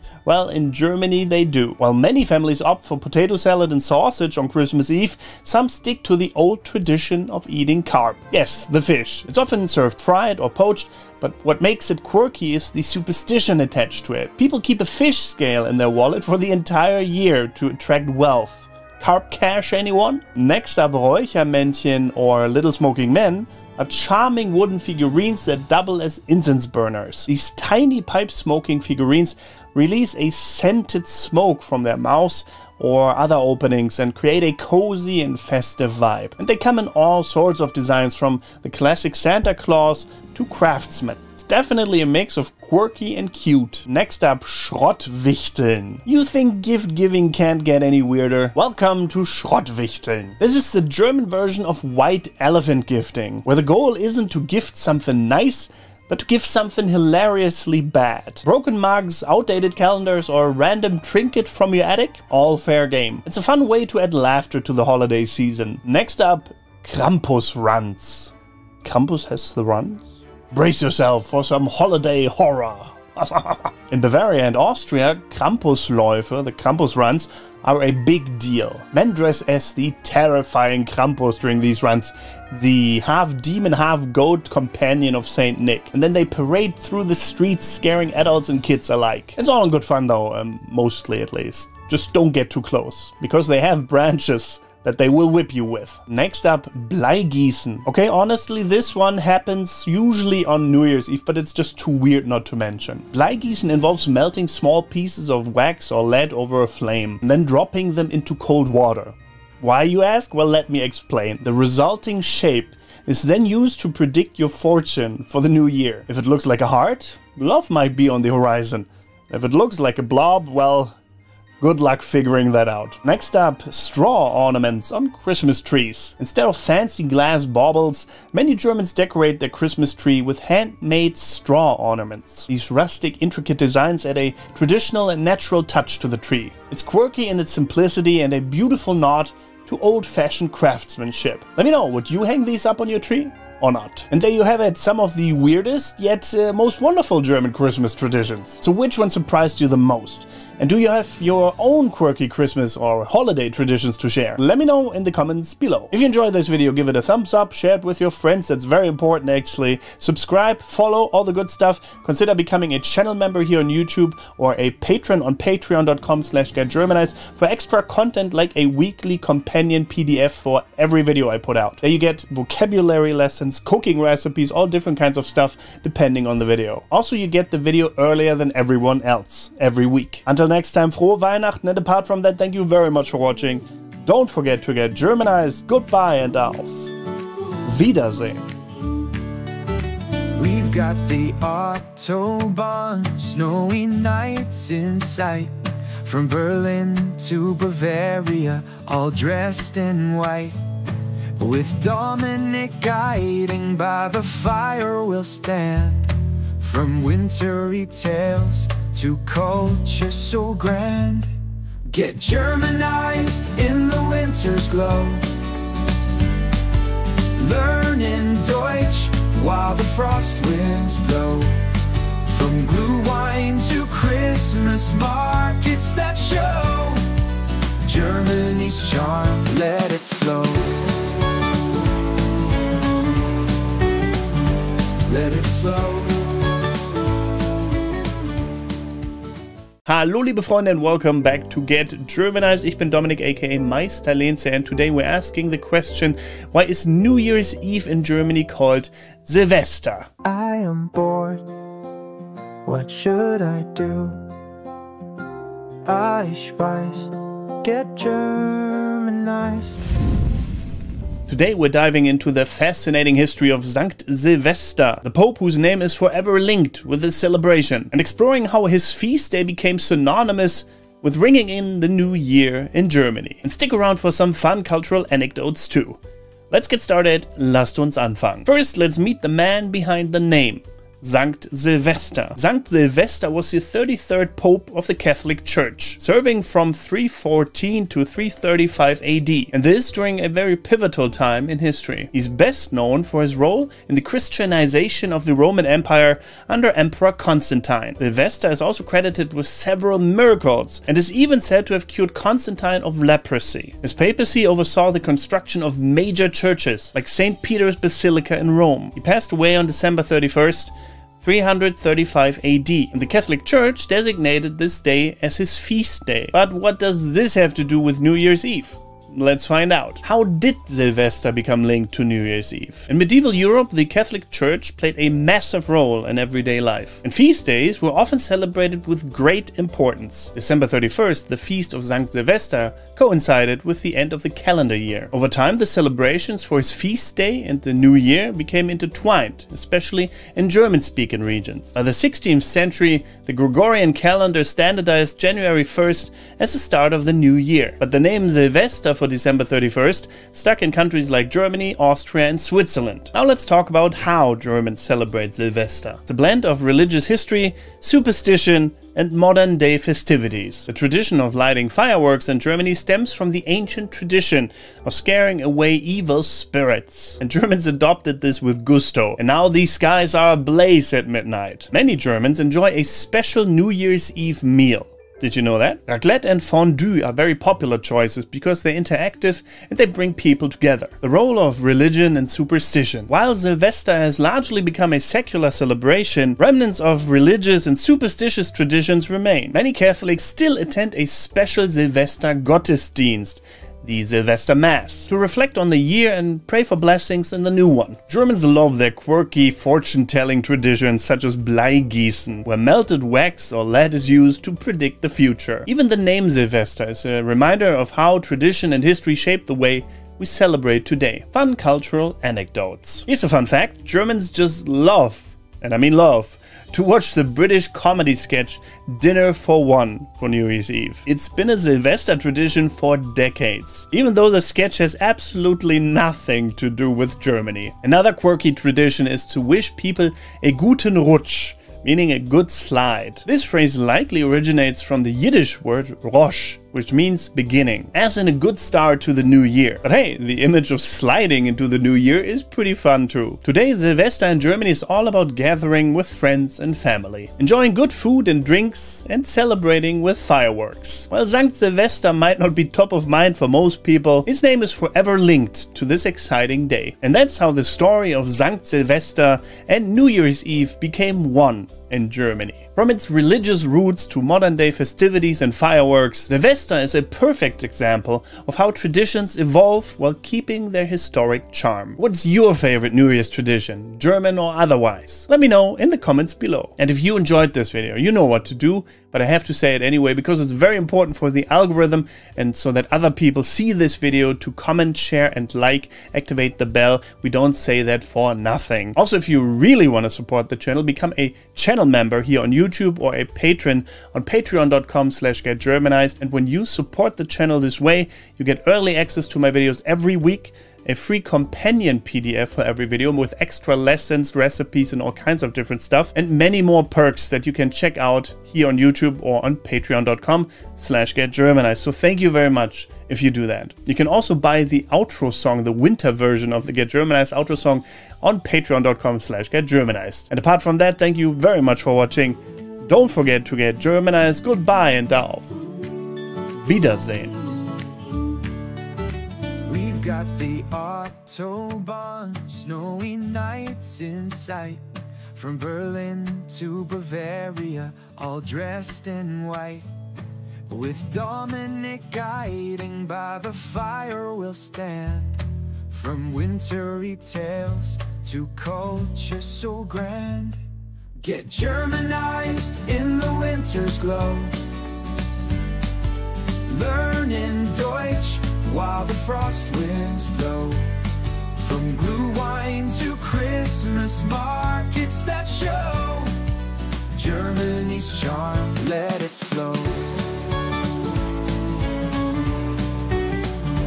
Let it flow. Hallo liebe Freunde and welcome back to Get Germanized. Today we're diving into one of the most intriguing topics I can think of personally, the existence of NHI, alien, and if they've been visiting us for thousands of years, and you're going to learn some German phrases and vocabulary along the way. So lasst uns anfangen. Let's get started. All on board. What should I do? Ah, ich weiß. First up, let's talk about some of the most compelling arguments and evidence for the existence of alien life. For example, ancient civilizations like the Sumerians or the Egyptians left behind depictions and writings that suggest encounters with beings from the stars, ancient texts and artifacts. Let's talk about it.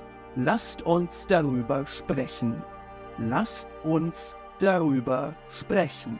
Let's talk about it. Many ancient cultures describe beings descending from the sky with chariots of fire or flying boats. And to top it off, these descriptions are eerily similar between all different kinds of civilizations. The ancient Sumerians, die alten Sumerer, die alten Sumerer. For example, the ancient Sumerians spoke of the Anunnaki, deities, in their eyes at least, who descended from the heavens. Egyptian hieroglyphs, ägyptische Hieroglyphen, ägyptische Hieroglyphen. Some hieroglyphs depict modern-day aircraft, or at least things that look similar like those, and beings with elongated heads. The Nazca lines in Peru, die Nazca-Linien in Peru, die Nazca-Linien in Peru. These massive geoglyphs, only visible from the air, were supposedly created as a help for navigation from the skies, or some say so at least. The true origin and purpose is unfortunately unknown. Vimanas in ancient India, Vimanas im alten Indien, Vimanas im alten Indien.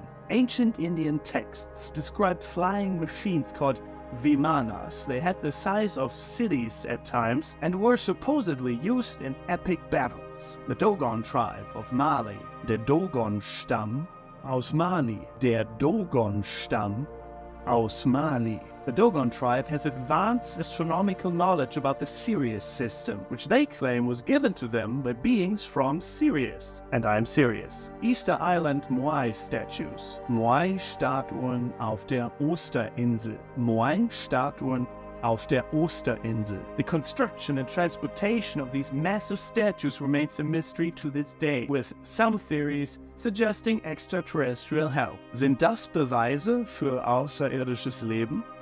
Sind das Beweise für außerirdisches Leben? Is this evidence for extraterrestrial life? Modern day evidence. Fast forward to modern times, we have numerous reports and documented encounters that add to the mystery. The Roswell incident in 1947. Der Roswell-Zwischenfall. Der Roswell-Zwischenfall. In 1947, a supposed UFO crash in Roswell, New Mexico became a massive point of interest. Debris and alleged alien bodies were reported by witnesses. The military even reported at first that they have retrieved a crash saucer, revoked this statement later in a known cover-up. The Pentagon UFO videos. Die Pentagon UFO videos. Die Pentagon UFO videos. Recently, declassified videos show US Navy fighter pilots encountering UAP, unidentified area phenomena, moving at incredible speeds and displaying advanced technology. The Rendlesham Forest incident in 1980. Der Rendlesham Wald-Zwischenfall.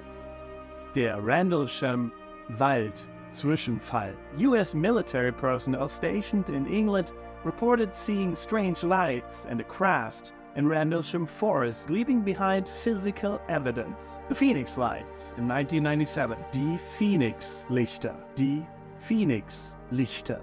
Thousands of people witnessed a massive V-shaped formation of lights over Phoenix, Arizona, which remains unexplained. The Belgian UFO wave from 1989 to 1990. Die belgische UFO-Welle. Die belgische UFO-Welle, a series of widely documented triangular-shaped UFO sightings over Belgium. This was observed by thousands of people and tracked by radar. The Chicago O'Hare UFO incident of 2006. Der UFO-Zwischenfall am Flughafen Chicago O'Hare. Der UFO-Zwischenfall am Flughafen Chicago O'Hare. Multiple airport employees reported seeing a disc-shaped object hovering over the airport just before shooting up through the clouds. Was halten Sie davon? Was halten Sie davon? What do you think about it?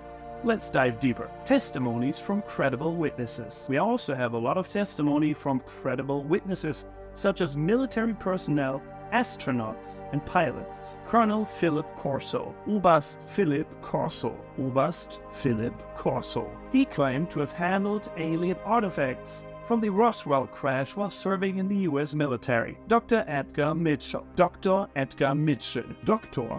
Edgar Mitchell. The sixth man on the moon believed in the existence of extraterrestrial visitors based on his knowledge and discussions with other officials. Commander David Fravor. Commandant David Fravor. Commandant David Fravor. A former US Navy fighter pilot who encountered a tic-tac-shaped UFO. The famous case that you probably know already, describing its movements as unlike anything known to man. Gordon Cooper. Gordon Cooper. Gordon Cooper. A NASA astronaut who reported seeing a UFO during his time as a test pilot. He also believed in extraterrestrial visitation. Captain Robert Salas. Hauptmann Robert Salas. Hauptmann Robert Salas. He witnessed a UFO disabling nuclear missiles at Maelstrom Air Force Base in 1967. Paul Hellyer. In German it's the same. Paul Hellyer. The former Canadian Minister of Defense publicly stated his belief of extraterrestrial visitation and government cover-ups. I mean, he should know, right? Glauben Sie an diese Aussagen? Glauben Sie an diese Aussagen? Glauben Sie an diese Aussagen? You believe in these statements? Scientific and astronomical evidence. Scientific advancements have also brought new evidence to light. Exoplanets. Exoplaneten. Die Exoplaneten. Thousands of exoplanets have been discovered, many of which are in the habitable zone, which increases the likelihood of extraterrestrial life. And have you looked at a map of the universe and how small we are compared to everything else? Are you really saying we are alone? Really? The Fermi Paradox. Das Fermi Paradox. Das Fermi paradox. This paradox highlights the contradiction of the high probability of extraterrestrial life because of the size of the universe, but also the lack of evidence. Some suggest that advanced civilizations would deliberately avoid contact with lower developed species like ourselves. The Drake equation, die Drake-Gleichung, a formula used to estimate the amount of communicative and active extraterrestrial civilizations in the Milky Way. There are reports of officials who say that there are at least 18 species in the Milky Way alone. These could be extra-dimensional, extraterrestrial, who knows? SETI, or the Search for Extraterrestrial Intelligence. SETI, Suche nach außerirdischer Intelligenz. SETI, Suche nach außerirdischer Intelligenz. An ongoing scientific effort to detect signals and signs from extraterrestrial civilizations. Oumuamua, same in German, Oumuamua. It's a name. An interstellar object that passed through our solar system in 2017, displaying characteristics suggesting that it might be an artificial probe. Fast radio bursts, FRBs, schnelle Radioausbrüche, Radioausbrüche. These are intense bursts of radio waves from deep space, some of which exhibit patterns, which suggests that this might come from alien technology. Astrobiology findings. Astrobiologische